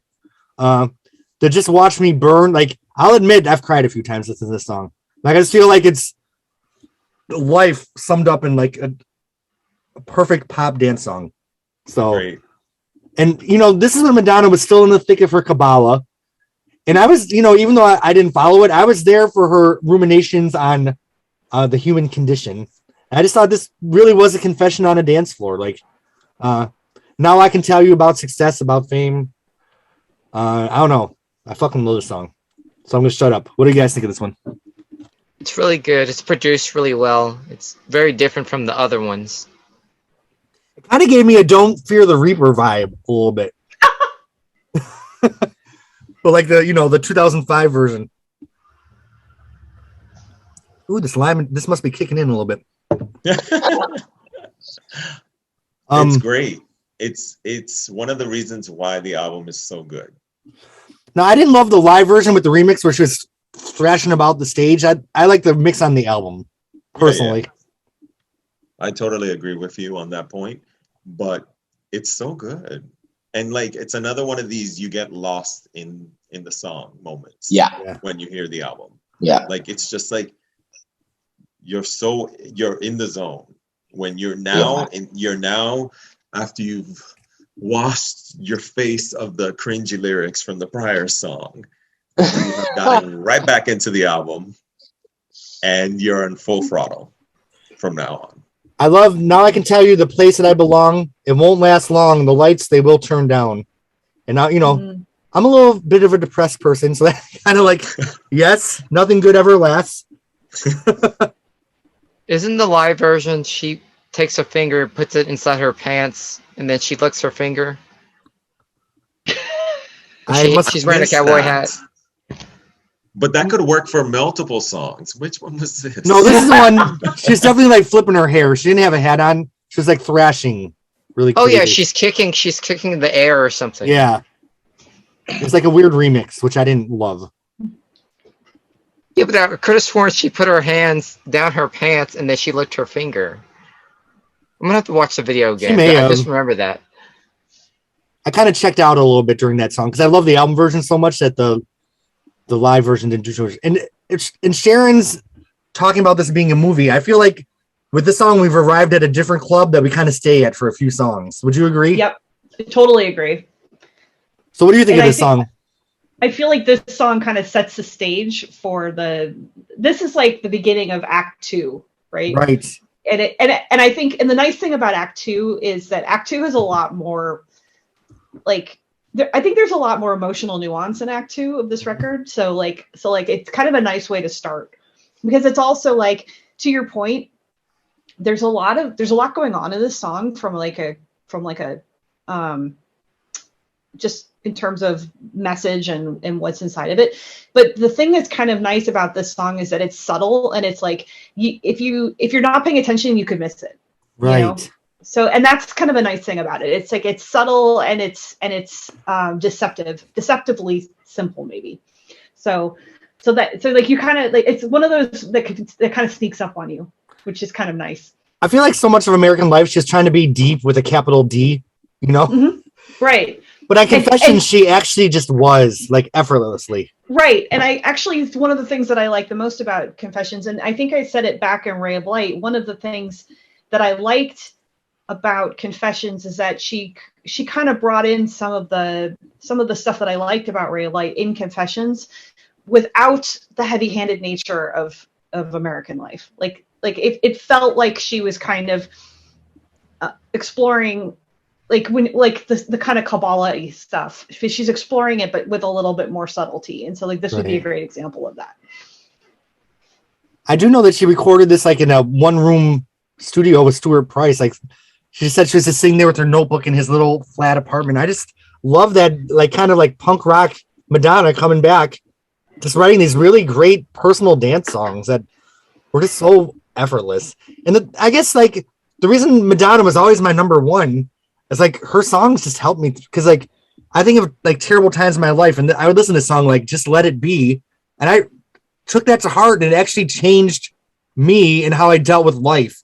And like I haven't had that in a long time from a Madonna album, and I just like, oh, the limoncello's kicked in. But these songs just my story would be different. Like this song was a tool that I used to cope with my existence, and that's heavy shit to say about a fucking song. Yeah. So, you know, the Turkish Delight did not do that for me. All right. Any other thoughts on? I love Candy Shop. I love it. Any other thoughts on Let It Will Be? Good. It's great. Mm-hmm. It's another good. It's a solid album track. Solid. Yeah, album solid. track. Like, you know, it wasn't a single, but it's just as good as the singles. Exactly. Just the way that Skin was on Way It of Life. deserved its right to flop with the other singles. Yeah. Like Madonna had always had these really emotional songs that weren't singles, but that touched my heart, for lack of, that's such a cheesy thing to say. But like Skin, Promise to Try. Promise to Try. To me, I love Promise to Try. Exactly. I grew up like Till Death Do Us Part, Sanctuary. Yeah. So good. Sanctuary. Yeah. Look of Love. Look of Love. Look of Love. Look of Love. Yeah, I got you there. Mm-hmm. All right, What's so the next one song, from Erotica? Erotica, Secret Garden. I guess I would put in that category. I like Thief of Hearts. I fucking love Thief of Hearts. So good. Or You know, I felt like our discussion with Erotica with Ann Fierman was such a fucking shit show. I almost want to do another with Sharon. I'd be willing to do I'm that. so down. Because I just feel like we didn't. Ann hated the album so much that we didn't. That album really changed my life. So I didn't really. I kind of went into defense mode a little bit, and that's my best friend. But that was such a pivotal album for me that I didn't get to go into my love of it because I was too hard, trying to defend it too hard. Oh, It's a great album. It truly is, and it's like I was 15 when that album came out. I was so moldable and impressionable. I feel like it just gave me a license to be a freak. Like it just gave me that free pass in a small town that fucking sucked. Erotica. Yeah. Like I put a piece of foil over my tooth. So I had a gold tooth in fucking high school. I sure as fuck did. I shaved off my eyebrows to the little thin one, just like she did, and deeper. I have the pictures to prove it to you. And remember, like I said in that podcast, that album really tested how big Madonna was to you personally. Yeah. Because the bitch was being attacked left and right. And you had to be a strong bitch to defend her. Which is why it's perfect that Ann Fierman was on the podcast. Because that's my best friend. She was by my side through all that. So we kind of had to do what we had to do then for Erotica. So, you know, it is very much on brand and part of the story. Okay. So back to Confessions. When I saw the track list, I'm like, there's a song called Forbidden Love? Is she remaking Forbidden Love from Bedtime Stories? No. I didn't know. And like the first time I heard it, I was like, holy shit, this song is fucking amazing. So good. It's so good. Like both songs are good, but this both of one them are is good. both songs fit their albums perfectly. Yep. So it's like, but this one was like, oh god, once again, you're still getting lost. You haven't like the attention span has not lost you. No. You are still in this album. You don't give a fuck what's happening around you unless somebody's handing you a drink. But the song is amazing. Amazing. Now, if you all had to pick which one Forbidden Love, which one would it be? This one. I'm not choosing. This one. I'm not choosing. I'm not choosing. This one. I can't, because Bedtime Stories is my favorite album and I love every song on there. I do love love Bedtime Stories. Song on that album. And I will defend both these songs because I love Forbidden Love because of Babyface. Because rejection is the greatest aphrodisiac. Yeah, exactly. That is a good. It is so facts. Mhm. Um, No. I refuse to song, though. choose. I love them both. The song is so good though. This is so Forbidden Love is my favorite track on the record that's not a single. Right. It's so Nice. good. It to me, this song, hearing this song in the right context is like doing drugs without doing drugs. It's so good. It is an entire But if you mood. can do them, do them. Don't you feel like it had a Ladytron vibe almost? Yeah, absolutely. Mm-hmm. Yeah. I mean, it has such a it is such a mood. It is such It's a a mood. very moody song. Yeah. Very moody. I like it. I've had plenty of forbidden love in my lifetime. Moody. So. Who hasn't, girl? There's this one guy that I've been dying to text for like 3 days. I'm like, his girlfriend is so nice. Let me just leave him alone. Forbidden love. We were meant to be together. Forbidden Do you remember love. the whole hand thing in the performance of this Did you song? like that? Did you like it? I loved it. I thought it was so. First of all, she looked so good. I loved her outfit. She was like, let me tell you, this bitch is 47, 48, just looking so good. And this outfit was great. And then the whole handography for me was great. Like I loved it. I feel for this album, she brought her iconness, is that a word, to the table, but alongside of her experience and wisdom. So Yeah. it's just like this perfect mix of like legend / wisdom / pop songwriting, forward-thinking production. And this, let's remember that 2005, 2006 is right when the like electro clash, like bands like Ladytron, Fisher Spooner, all that shit was out of Avenue hardcore D. clubs. Yeah. Avenue D. Oh my god. I saw them live in Miami. Oh my god. Goldfrapp. Gold Gold crap. Gold Crap. crap. Yeah. This is, yes, honey. This I is was right like, in the hold thick on, of what that. is this bitch's name? I come out of my brain. Yes, Yeah. Avenue D. I saw them in Miami too. Oh my god. Do I look like a slut? Uh-huh. Uh-huh. Shut up. Shut That is such a classic. It is. It is. It truly You is. burnt that out. I saw them at Backdoor Bambi down at the Cameo here in Miami Beach, and it was amazing. Yeah. Because it was one They're so Cuban girl trashy, and one I Puerto love Rican them. girl. I remember one of them was Cuban, one's Puerto Rican. But anyway. What was interesting about the club scene in 2006 is you still had the kids from the 80s that were older and still going to clubs mixing with the new Electro Clash kids. And it was all Yeah. still one scene. And then like 2011, like everybody stopped going out. Like even the kids and the 80s. And then it all stopped. So I remember being at Czar, which was a club in Tampa at the time. And you had people like in their 30s, which was me at the time, that had grown up in the 80s, mixing with these people that just turned 18 that were loving Confessions and Goldfrapp. Because it's all kind of like one big thing. Like you could hear Take On Me followed by Train. Then what was the Fisher Spooner song? Blow Away, Turn Away or whatever? Emerge. Emerge, yeah. Emerge. Oh, such a good song. And then you my hear God. Emerge with like Blue Monday after it. Like it was all just one thing. Yeah. Oh God, this take me chick- back, please. What's her name? Oh my God, what was her name? There was the girl group WIT. I like them too. What was the singer? Her song came out on the Mean Girls soundtrack. I performed one of her songs one time. From the Electro Clash scene. Peaches? Peaches, yeah. Oh yeah, Peaches. Yeah. Sucking on my titty like you. It's wanted. Yes. I performed double A, triple X. I'm only double A, but I'm thinking triple X. She was a pivotal part of that scene. Yep. And that was around the time I started working on my album, 1987, which was right in this genre here.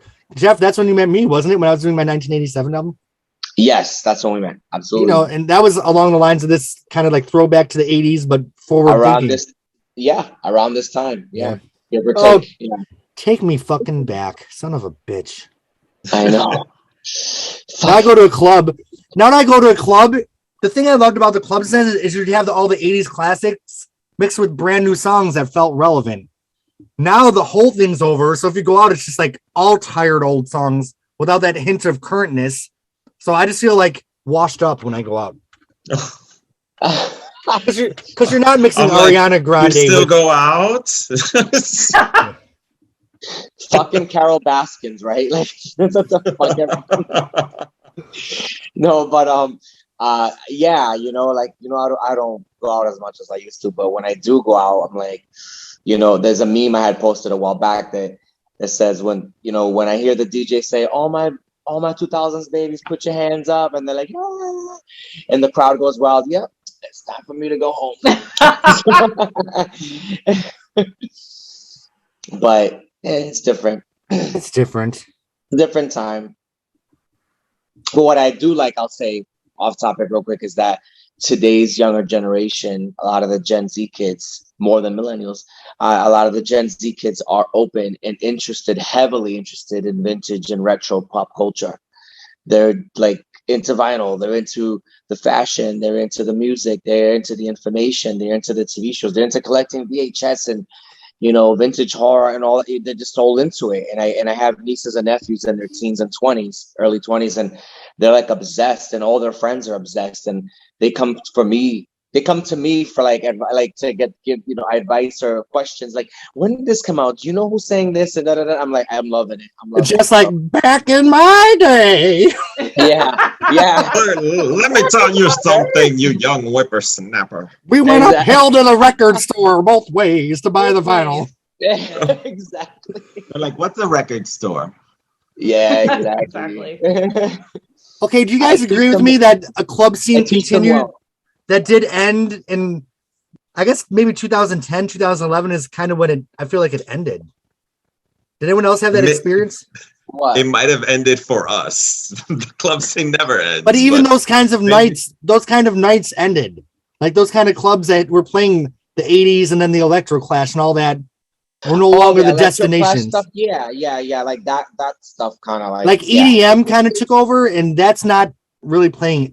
It's a whole different world. Yeah. Okay, EDC, my apartment. EDC, all that stuff started coming up. Yeah. My apartment feels like the fucking Confessions Stadium because my roommates do not have the air on. I feel like I'm in the tour, so I need to go turn the fucking air on.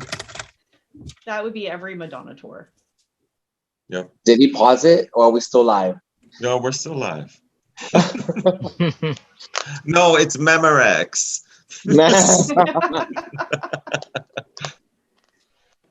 But yeah, absolutely. I'm loving the resurgence of 80s and 90s pop culture and everything. TV shows, Stranger Things, is proposed. It just keeps going and going. Movies, TV shows, music, it's all big amalgam. And while they all think it's cool, we're busy reminiscing of what we were doing at that specific moment. Even now, the Dua Lipa song, Elton John song with Dua Lipa, how that's a brand, it's the #1 dance hit, but the kids today, I love the song, not knowing that that's a mixture of 3 of his songs in one. Okay, you know what?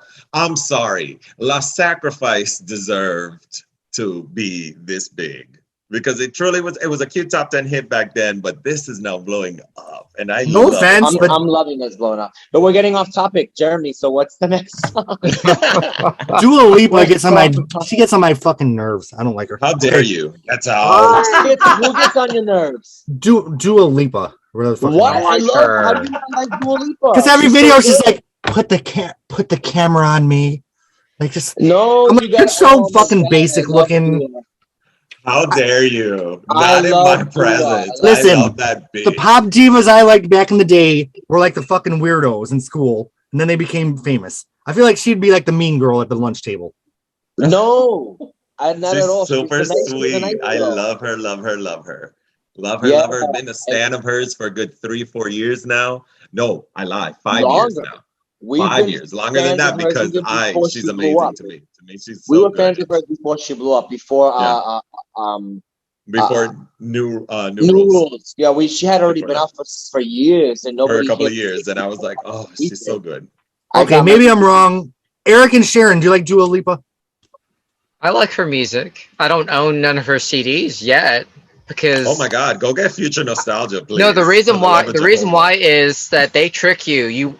They want you to buy their album, and then 2 years later they'll release a deluxe version. That's why I'm not gonna buy it twice. I'll just wait until they're done putting everything out, and then I would buy it. Yeah. But I saw her live, and she was really nice. Autographed a picture for me and for my niece, and it was just really, she was really nice of her. And really, really cool person. And I love that she still maintains her humbleness as well. And let me ask you a question. She's got good vocals. What do you think of? Oh, I'm sorry. She's not the typical pop bitch. Oh, I didn't mean that towards you, Eric. Yeah. I meant that towards Dua Lipa. No, what I was saying is, what do you think of Lord's new album? Because I don't like it. I didn't like her. I didn't like her other album. So that Lord. I like 2 songs I heard from it. I forget their titles, but I didn't like any of her albums. So I don't know what to say about that. Oh no, The her first one's a album was masterpiece. Really good. It's really good. That Royal song. Ooh. Oh, Okay, the full Royal song is transparency. everything. What are you talking about, Yeah. sir?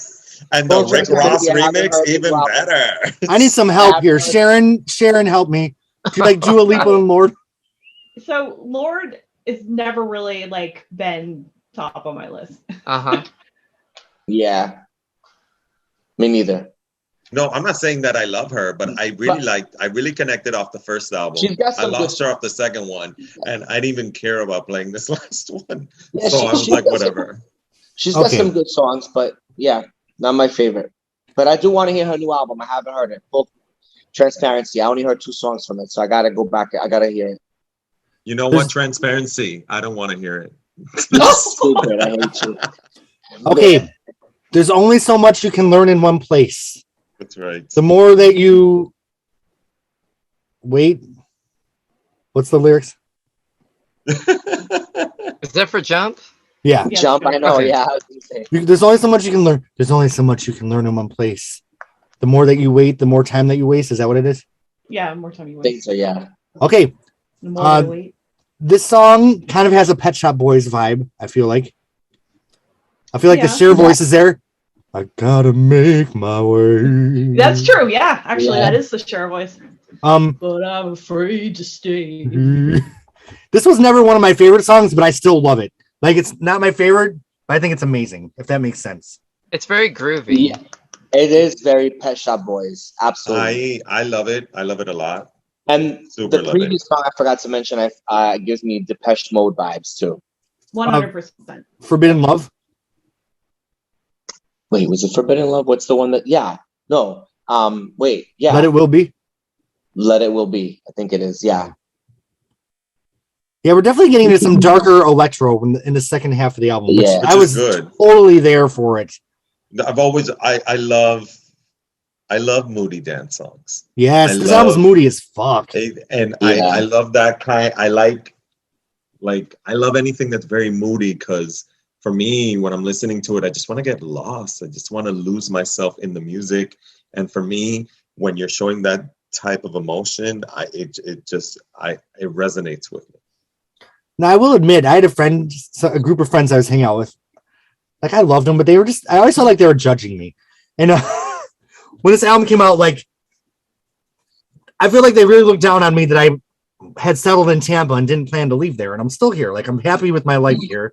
I found a place that I feel okay being my home base.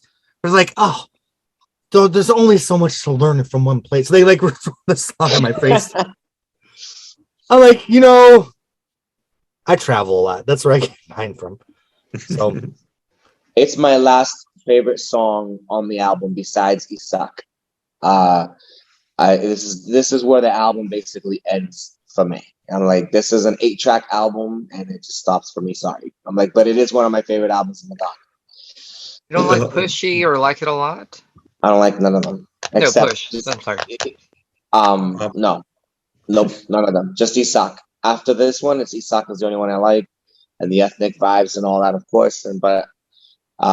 Yeah, Jump is. I love the video. she's doing an anime character, right, in the video? They're jumping all over the guys are jumping all over she got the free runners. She has the bob wig on. I think the wig was like a tribute to a popular anime character, from what I remember. I think so. Yeah. It was a mess. Those. I mean, but it was fun, and I loved that she had all the guys jumping everywhere. And my cousin George and we were into all that, like, free running and jumping off stuff at the time. So didn't Jonas Unkerland or whatever his name is do the jump video? Oh my God! If he did, he needs to stay. I know, because I'm like, I'm like, you gave us Ray of Light. What else did he give? He gave us some like really good videos. I'm like, okay, this is what you got for this one. Music. The song on its own is great. The song didn't need to be released, but I was happy that it was. I wasn't happy with the video, but the song is great. It's I thought it was a weird choice for a single. I did think it was a weird choice. We got a bonus track with the remixes. We got History. History. As a B-side. Mhm. Yeah. Did you like it? Yeah. Oh, Like that was anything. Oh, I mean, she puts out.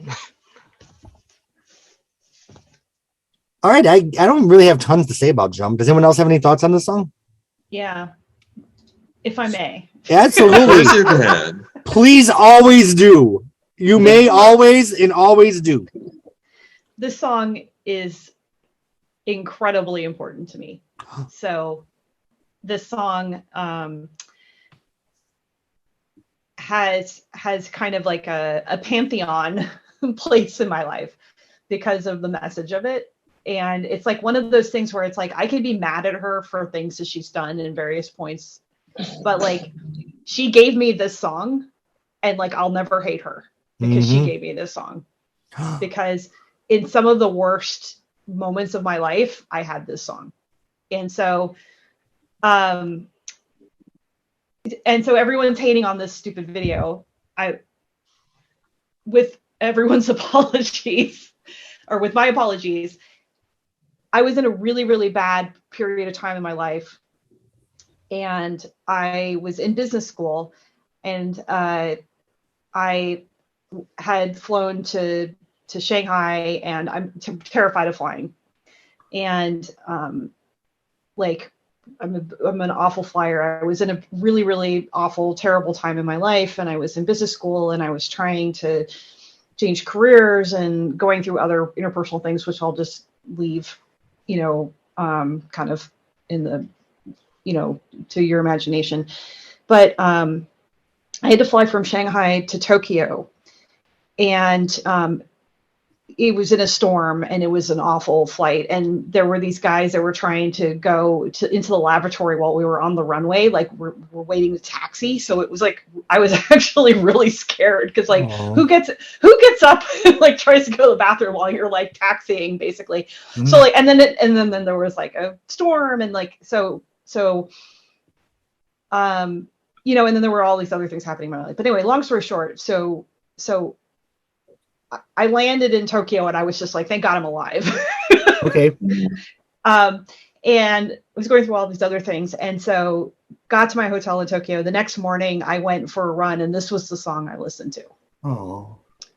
And this was the first song I listened to. And I literally ran out from my hotel in Roppongi to the Tokyo Tower, which is actually, if you watch the video, it's in the video. And this was the song I listened to. And, this song, in moments where like, I love the message of it. It's like, I'm not afraid of what I'll face, but I'm afraid to stay. I'm always afraid of what I'll face, yeah. but I jump. Exactly. And so like, I use the song sometimes when I like, if I've been in that place of fear, I use the song as, ridiculous as I might sound. I mean, and I love the message of it. Like, we learned that from the start, my sisters and me, the only thing you can depend on is your family. And I knew the second I heard that she's not necessarily talking about her brothers and sisters. Like she's talking about the people that we build around us as our family, our chosen family, right? Right. She's talking about her chosen family, and sisters is not like gender specific. She's talking about all of us. She's talking like your sisters are your, like Jeffrey is my sister, Yes. So, you know what I'm saying? So like when I heard, yes, because that's my sister, bitch. And so like when I hear the song, those are the things that go through my mind. It's like, that she, and and it's also, to me, it's like incredibly comforting to know that like she wrote the song. Like she's literally the most successful fucking woman in the world. Right.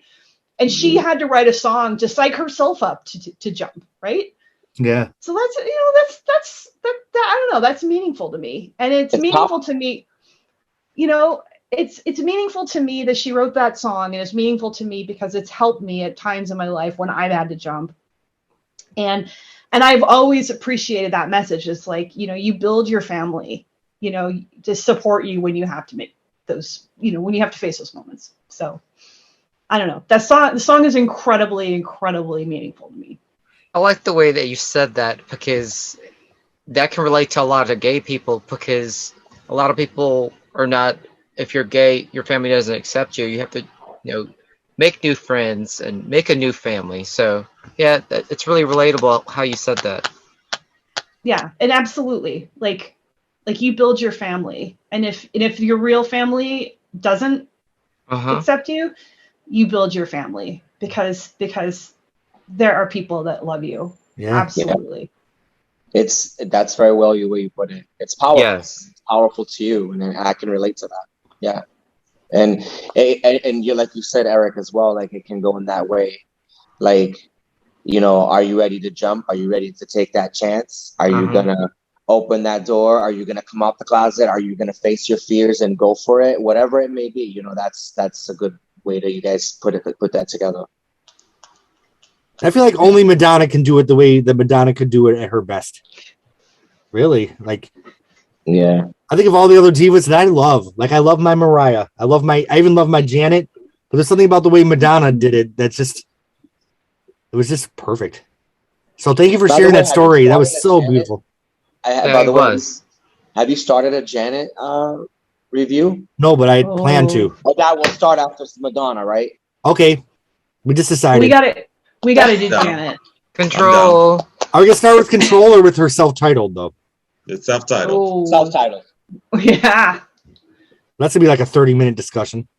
Yeah. Why are you so generous with 30 minutes? So mean. Oh my God. Why are you so generous with 30 minutes? Those first two Janet albums, like I think I listened to them each one. David, are you a Janet fan or no? I'm a Janet fan. I am. I really am. I will say her album Unbreakable is one of my favorite albums of the last 10 years. Like, it's been good. Amazing. That was Great forever. Yeah. Okay. Control is one of the best records of the 80s. Yes. I'll put that out there. Ever. Control and then Janet. Velvet Rope. Yeah. And Jeff knows this already, but Velvet Rope, of course. I'm on a big Jody Watley kick lately. Oh, I love Jody. I love me some Jody. But like her newer stuff is just as good as like her classic. Like I fucking love her. I love me some Wattage. She remade Borderline, and it was good. It was so good. Jody, we love you. And she's very like responsive on her social media, which is so cool. Yeah, she is. She is. She's very dope. Yeah, I love Jody. We gotta do some Jody then. There's a picture. There's a frame. But if we start with Jody, we definitely have to do Shalimar. Okay. All right. So, any thoughts on Jump? Sharon, you just summed it up, and that was fucking beautiful. Thank you for sharing, because you put into words what Madonna's music means to me at its best. So, and I think it's easier for me to be a little snarky because, you know, it's kind of hard to be vulnerable these days, isn't it? A little bit, you know? I think it's even hard for Madonna to be vulnerable these days, to be honest with you. Like, I've become an unapologetic bitch. I have. It's easier for me to be an unapologetic bitch than to jump these days. So yeah. Oh yeah. I mean, I've always been an unapologetic bitch, but after going through some shit, it makes you really be more. It's easier for me to drink the holy water than to let it will be. Okay. All right. So next is a song that was originally at this time of writing this album, before she started writing this album, Madonna was working on a musical, correct? So some of the songs that were in that musical made their way onto Confessions, in, of course, different versions. But How High was one of those songs. I believe it was written with Joe Henry, wasn't it? The one that she wrote Don't Tell Me with? Mm-hmm. Her family member. Her brother-in-law. Don't Tell Me for music. Yep, her brother-in-law. The first time I heard How High, I didn't love it, but I grew to love it because my friend Stuart pointed out the line that I mentioned earlier, where she's like, I spent my whole life wanting to be talked about. I did it. You know what I love? Here she has a song called Jump. And then the next song is How Yes, High. I love that. I love that too. I thought it was hilarious. Done Like, on purpose, of course. So, obviously, but it was amazing because you like. I was like, yeah, bitch. You say jump, you go how high, bitch. how high, bitch? Exactly. I do love this fucking song. Now, Jeff, why do you not like this song? What is wrong with you? I know the rest of the songs just got too techno-y for me. Like, Okay. it just, when things get too techno-y, I don't. I need drums. I need beats, and then boom, boom, boom, boom, boom, boom, boom. When I'm getting, you know, a lot of, it's just when it gets too techno-y for me, I don't like it. I love what she's saying. Like, when people mention her name, it's rarely something nice or whatever. I just thought, I love that. Yeah. I love that. I don't know. I like the song a lot. I truly like. I'm telling you, I'm still lost. Like I haven't like. If I felt cringy with I Love New York, I have not lost anything with the songs coming afterwards. There's a lot of Like, atmosphere and layers in there. Exactly. I love it. David. I actually love it. You know, it's like there's like a lot to unpack in the song, you know? Like, I mean, I like there's like, you know, she's taking digs at herself left and right in the song. You know, like I don't take my own advice is in there. Like, Yeah. like, when she says, I guess I deserve it. Like when she says that after she says like people don't say nice things about her. So like she's kind of like, you know, she's kind of digging at herself a little bit, you know. I thought it was cool that she put in 2 song titles from the music album. Like, Right, nobody's right. perfect, then I deserve it. And again, I deserve it. Yeah. But when she said I deserve it, like the second time she brings that back, she does it in a way that makes it not necessarily suggest that it's a positive thing, you know? And so like, you know, I love it. Like, it's funny because when Jeff said earlier, like he could end the album on Jump, like for me, I could almost end the album on How High, which would be a really interesting way to end the album. Yeah. Because it's like such a, like, it's this whole contemplation of like would any of this matter after I'm gone? You know, Yeah. does like what is the price of fame? Like you know, like I've amassed this fortune. Like what is the price of this? You know, and then no, go ahead. I'm sorry. I didn't mean to do that. No, it's just kind of interesting. Like it's one of those like moments where like she does reflection, and it does actually feel relatively genuine. Yeah, because she was trying to talk about that a little bit on American Life, and it felt just a little like, I don't know the word. It's very lyrically. It's kind of very similar to me. It's Nothing Really Matters. Yes, like, absolutely. Yeah. So yeah. Yeah, I just thought, which I love. Nothing Really Matters. Yeah. So good.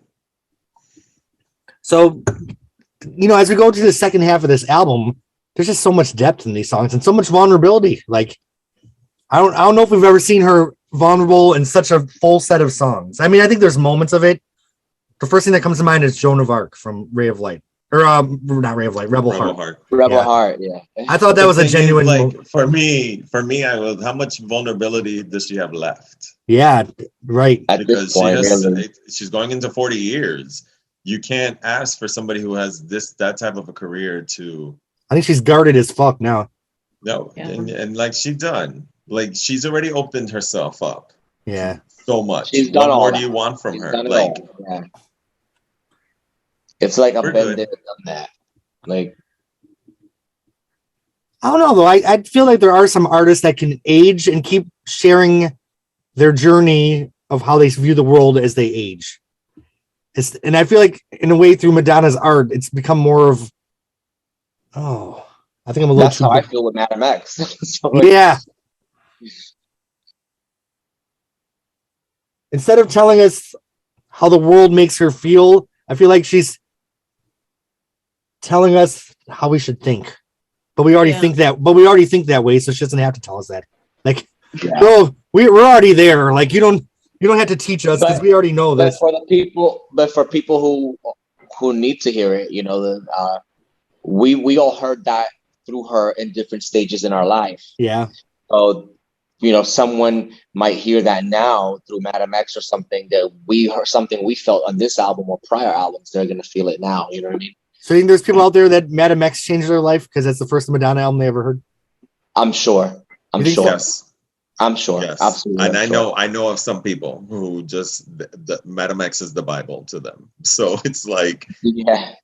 every album, honestly, even when I know some hardcore Hard Candy stands, some hardcore MDNA stands, hardcore Rebel Heart stands. And for us, maybe because we're older than dirt and we're like, oh, those are not as big as the prior albums, but every new generation come through, and if Madonna continues to release music, somebody's going to discover her, and somebody is going to just fall in love with that, and then that'll open their eyes to, well, maybe I should listen to this old bitch. What shit she got? Let's listen to some other shit. So it's like, I will say they weren't confession levels to me, but I did love Hard Candy, MDNA, and Rebel Heart. Like, I do love those albums. So yeah. No, obviously Hard Candy is nowhere near confession level, but for me, different Hard journey. Candy was there's a very cohesive album. I really like. I'll go to it. It's for me. It's like my blackout. I go work out with it at all times. I love going on long walks and cardio to Hard Candy. Left and right. Confessions you're talking about, right? No, Hard Candy. He's talking. Hard Candy. Okay. Yeah. Oh yeah. For me, yeah. But Confessions another cardio album. But that, like, Confessions is a club album. A club album. He would drive me crazy with Hard Candy stuff. Did you check this out? Oh my God, the demo to this. Oh my God, I was like, see my booty get down, like, see my booty get Oh. All right. Good Miles times. Away is my favorite from that album. The stripped version. Which one? Miles Away, the stripped. Oh, that's a nice one. Yeah. It's a good song. Just her on the piano. Yeah. That's my favorite song. Vulnerability there too. Yeah. All right. So any thoughts on How High before we move on? Great. So next we're back into Frozen territory a little bit, I feel like, with Isaac, which is very Kabbalah. Niet. For me, it was like, I don't know about if it was Frozen. I'm just like, Isak. It's very, for me, it was very like I don't know, a mid-tempo cyber raga. Like, it wasn't as quick as cyber raga, but as meaningful as cyber raga when you listen to those lyrics. I like this song. It's a great song. Great and song. Of course, anything ethnic, which, she started bringing ethnic sounds into her music. Was this her Bollywood song? No, this is nowhere near it. This is very Arabian, very Middle Eastern. Middle Eastern. Middle Eastern. I would say. That's very, like... It shows how uncultured and white trash I am. Like, I don't even know what's going on. We're like, no! Yeah, like, no, that would be more, yes. That would be a big niet, please, sir. I did feel like the lyrics she was starting to get a little bit into American life, Kabbalah-ish with this one, a little bit. I still am there for it, but it walked a little closer to the line than the songs that preceded it, I feel like. Yeah. And then, well, I mean, I it speaks to me. Not only am I into that culture, but it's part of our culture, mine and David's, and I believe Eric's as well, because Latin culture, the Mediterranean, Latin culture, when you hear music from Spain, which is like the motherland of Spanish language, a lot of the old Spanish music incorporates Arabic sound because, Morocco and Egypt, they're like right there. Morocco's a half-hour ferry boat ride from Spain. So a lot of the old Spanish stuff, like the way they sing and then their guitars and all that, it's and very the drums Arabic sounding. Huh? Yeah.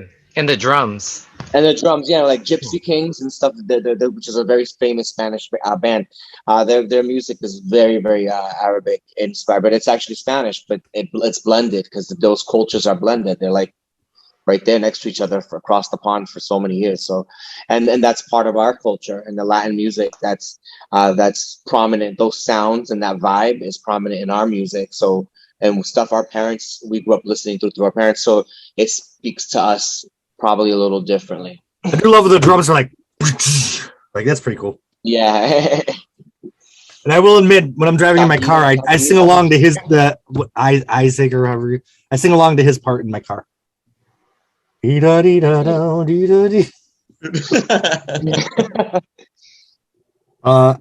have too much to say about the song. What do the rest of you I like think? the Confessions tour. I like the dancing in it. This was really good too. It was really good with the eagle in the background. And what's the pretty girl that became a big actress? Sophia, the girl, the brunette that had the solo and the dancing of it. Okay. She was in Mummy. She was in some other movies. Okay. But Madonna discovered her, and she used to dance for her. Oh, okay. Jeremy said it was Bollywood. Like, no, bitch, that's India. Yeah, that's right. That's right, Bollywood. I'm an idiot. It's okay. You didn't You'll know. be fine. It's okay. Well, anyway, Sharon, what do you think of Isaac? It's not my favorite song on the record. It's probably my least favorite song, but I still like it. I don't think skip it. was the longest track on the album. I think it's like over 6 minutes. 6 glorious minutes Yeah. for me. I'm sorry. I Until the love beat it. Love kicks it. in. Love it. Like, oh my God, it's so good. I do miss this Madonna though. Like, even though it wasn't my favorite song, I like where her head was at in the space. And even I do love the guitar part. I think the guitar sample, or I don't know if it's played live, is pretty rad. I'm there for it. Mm-hmm. You All hear? right. Have you ever seen the movie Queen of the Damned? Yes, with Aaliyah. Yes, and you'll hear Uh-huh. the Anne Rice one. So you'll hear elements of that throughout the music and the film, and especially with the vampires are going back in time to to that, because she's an Egyptian or Sumerian queen. She's like from that era, so you hear some of that vibes in there. Obviously, the soundtrack is a kick-ass metal soundtrack, but we won't get into that right now. Jonathan and Korn, all they kicked ass on that soundtrack. So. Awesome. All right, so the next song was about Guy Ritchie, and Yeah. I read in a review that someone, I think it was Rolling Stone, said, because there's a lot of self-referencing on this album that she had never done before as much on this one. Like when she did the music song titles in How High, right? I feel like there was like little Easter eggs that kind of were throwbacks to some of her other work. Even like the intro to Let It Will Be, I thought it had shades of Papa Don't Preach, a little bit with the orchestra. And someone was saying that they felt the melody for Push was similar to Like a Prayer. And I don't really hear it, but I hear it a tiny bit. The everything I did and did it all for you. I'll take you. So that is similar. Oh, I see. Yeah.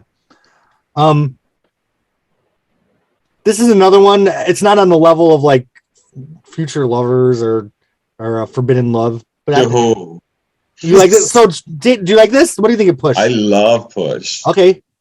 I think Push is inspirational. So it's like, I love Push. Push is a great song. It's highly underrated on this album. Okay. I can be convinced of that.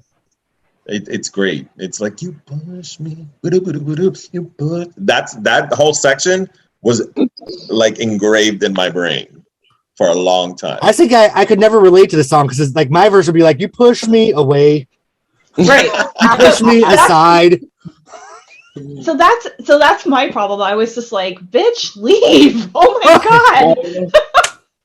But I didn't feel like, to me, it was like, yeah, it was very, it kept me, it was so motivating for me. I like how they don't kept. know. Yeah, go ahead, Sharon. I don't have too much to say, to be honest with you. I don't know. Like my thought, I keep thinking to myself, I wonder what she thinks of this song now. I know. That's what I keep thinking. What do I think about it? I don't think about it. Oh. All right, Whitney. Don't even go there, Whitney. Exactly. I'm like, I don't think about it. Musically, it's a good song. I love it. I've always loved it. There was a moment in my life where it was my favorite song off the album. Really? Yeah, I was shook. There was the time that I was like, this is it. I love it. It's so good. So have you ever met someone has anyone in their life ever had someone that they felt like really pushed them to be a better person? Because I sure as fuck have not. No, but I pushed the person. Yeah, I pushed him down the stairs. I pushed Yeah, his belongings out to the front yard. which I have. So, Oh, I confessions pushed on a them down the podcast. chair and down that ramp. Confessions on a podcast. Confessions on a podcast. Confessions on a podcast. My For whole life's real. been a fucking train wreck. Okay, But the same person who pushed me to do better, I also pushed out of my life. So yeah. keep on Merecido. pushing. Merecido. Merecido, he means well deserved. Because he knows the story behind that one. I was like, we needed to push his ass out somewhere else. Yeah. Next track. You can call me a sinner. See, look. Here you were talking about cringy lyrics. While for me, they don't work in I Love New York. They work very well in this last song. I feel like It or Not is the fever of the album. Yeah. I could see that. Like the original Fever, the one that was not the like techno version, but like, you know, the original loungier one. I think this is a great end to the album. I almost feel like if she never released an album after Confessions, this would have been a great ending to her career, like musically. I'm glad she did other stuff, of course, but I fucking love Like It or Not. I feel like it's a great mission statement and it sums up the album. Yeah, it Celebration. Haven't I seen you somewhere before?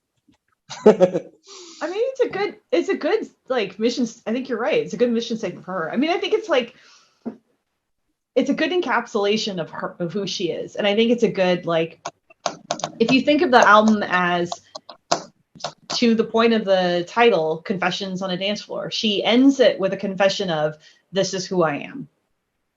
Yeah. And I kind of like that. You can like it or not. She grounds it in, this is the truth of me. Yeah. I never like thought of it that way. Yeah, she's right. Yeah. Absolutely. I like Even the that. moments that I have been a little apprehensive about, I just had to say out loud, like, even those I put on such a high level, like from beginning to end, I love this fucking album. And the moments that I don't love as much as others, I love 10 times more than most albums. So didn't what were their names? Bloodshy and Avant, or what was their names? The producers? Oh yeah, and Avant. They did this song, correct? They're the same ones that did Toxic, Yeah. right? Yeah. And they did another song on the record too. Didn't they do another one too? I think Was so. This one and another one. I'm a bad podcast host and I didn't do my research before. We figured That's you fine. knew all The this. members, please comment down below what they did for them. Tell us we're wrong. I get 10 emails from Just you have lost a patron. You have lost a patron. You have No, please. No, child. We can lose subscribers on YouTube. We don't need to be losing patrons. You know what I say to my patrons? This is who I am. You can like it or not. You can love me or leave me, but I'm never gonna stop. See how good that song is? no. Come on, that's another great song. Another great song. Like this album is really, really good. What is? This album and this Oh, this- song is good too. Yeah, I love it. It's Do y'all remember when the tour was about to begin, she released an album called Confessions Remix. It had the Yes. disco ball, but there was no CD that came out. It was just a 3 vinyl LP. And the remixes were really good. It was all done by Stuart. Okay, I never got that one.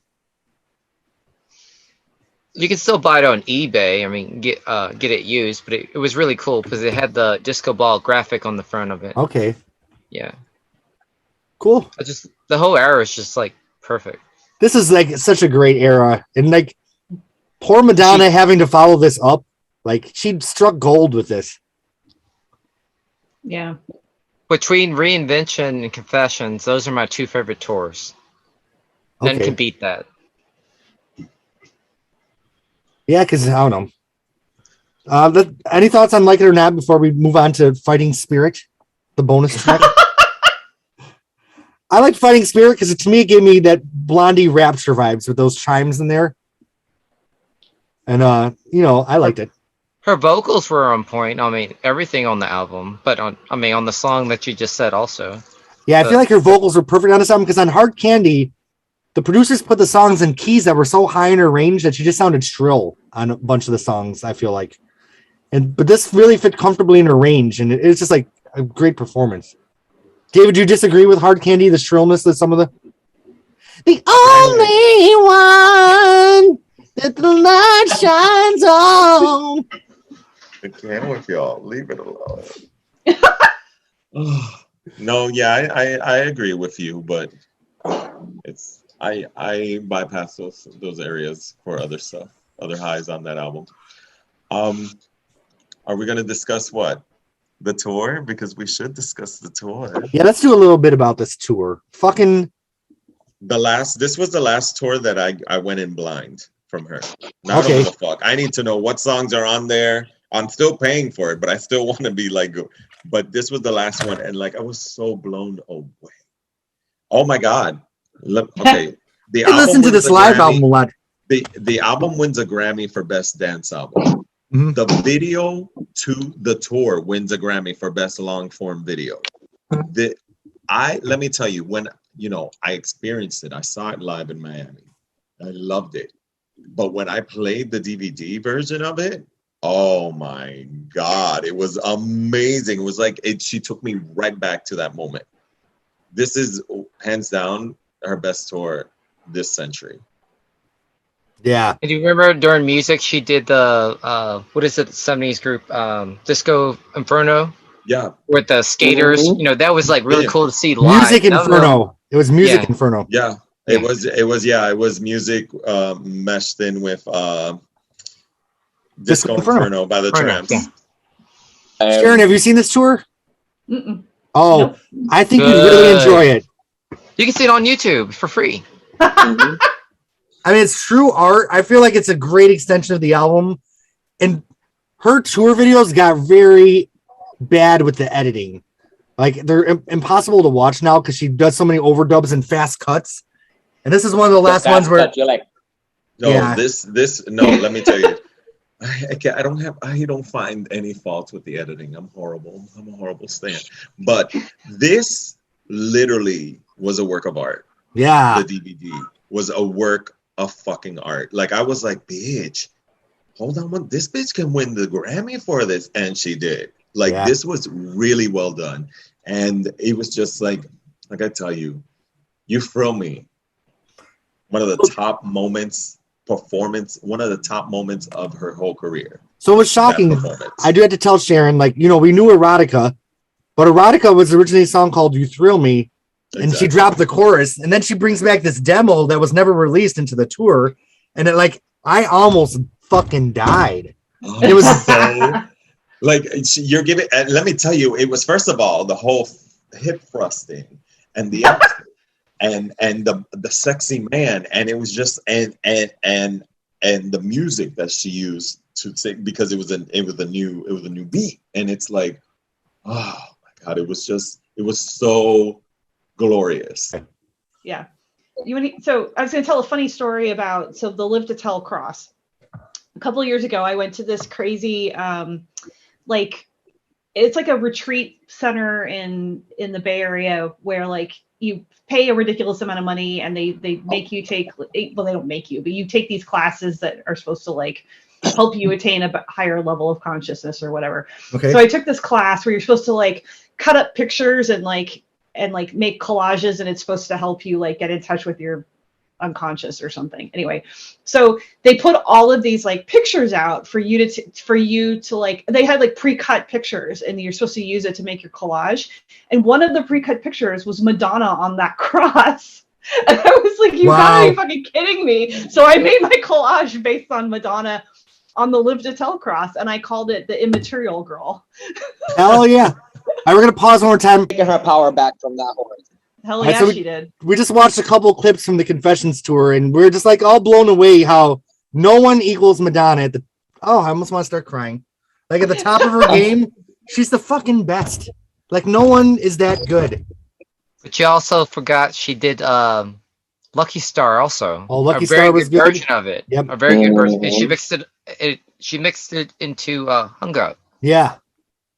But the ending was the best of that tour, towards with the balloons and where she's rocking the big boombox. Cool. Well, this has been a little bit of an emotional discussion. I don't know if it was the limoncello or I'm just a little raw or Madonna's just that great. Because she's just that great. She's so great. Oh my God. It's a very good album. I just sometimes forget how much I love her. Because she's just doing different things now that don't speak to me as much. But that shit like speaks to the deepest parts of my soul. Just like Jump does too, Sharon, right? Yeah. Absolutely. Yeah. All right, so we all had to rank this album on a scale of 1 to 10. What does everyone rank Madonna Confessions on a Dance Floor? 11. A 12. Oh! A 12. A 9 for me. It's there. It's her best album of the decade. And it's like a lot of people won't find the skip. A lot of people enjoy this album. It opened her up to the millennials. I give it a 200. That's right, bitch. But it's certainly like I said, from the first time I heard it, I felt like it didn't break ground like other Madonna albums did, but then it broke my soul in a way. Like it just really touched me, and I just go back to it time and time again. And I think Jeff said it sounds just as fresh today as it did in 2005. Absolutely. It sounds like it came out now. Oh my God.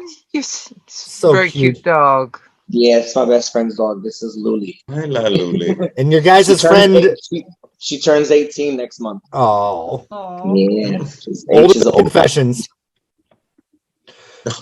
So your guys' friend Dua can do her half-baked disco as long as she wants. No, she's but good. None of it will touch Confessions on a motherfucking dance. That album is good. No, obviously not. And I'll give her another chance. That's why this album still gets when people bring out, when Dua came out with Future Nostalgia, when Ava Max has come out with some albums, with Gaga coming out with dance albums, it's always being compared to Confessions. Confessions has now become a standard of what a perfect dance album should be. And I'm just happy that it was my bitch and nobody else.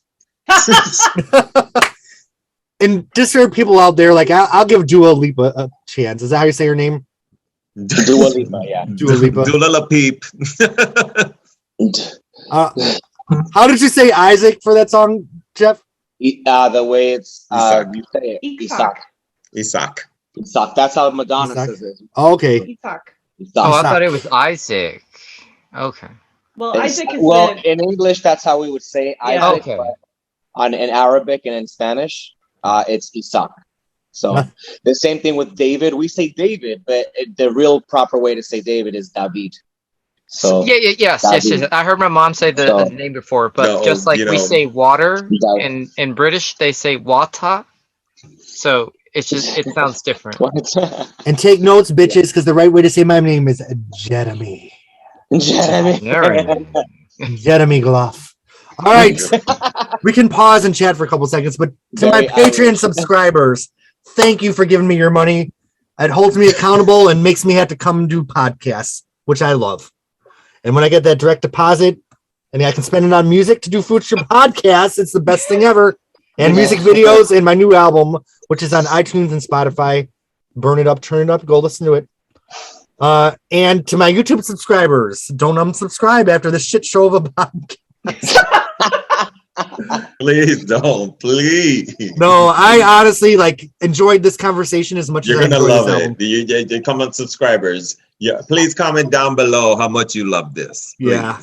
Yes. Yeah. I'm sure this album has touched so many people because it's just so good.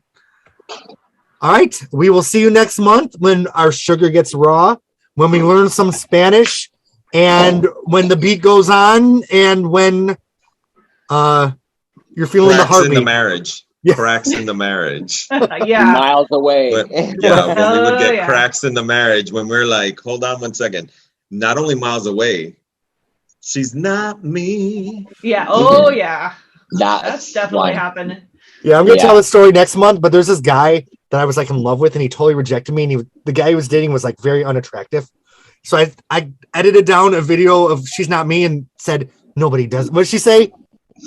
Like nobody does it better or something. Oh well. Again, what is she saying? She's not me. Where the music's out, she's like, oh well. We'll get there next month. Till next month, you guys. Phonogenics 101. We were all like, Bitch, you slow as fuck, ho. I just My arm was already unpaused. waving. I unpaused. Everybody wave goodbye. Wave goodbye. Bye.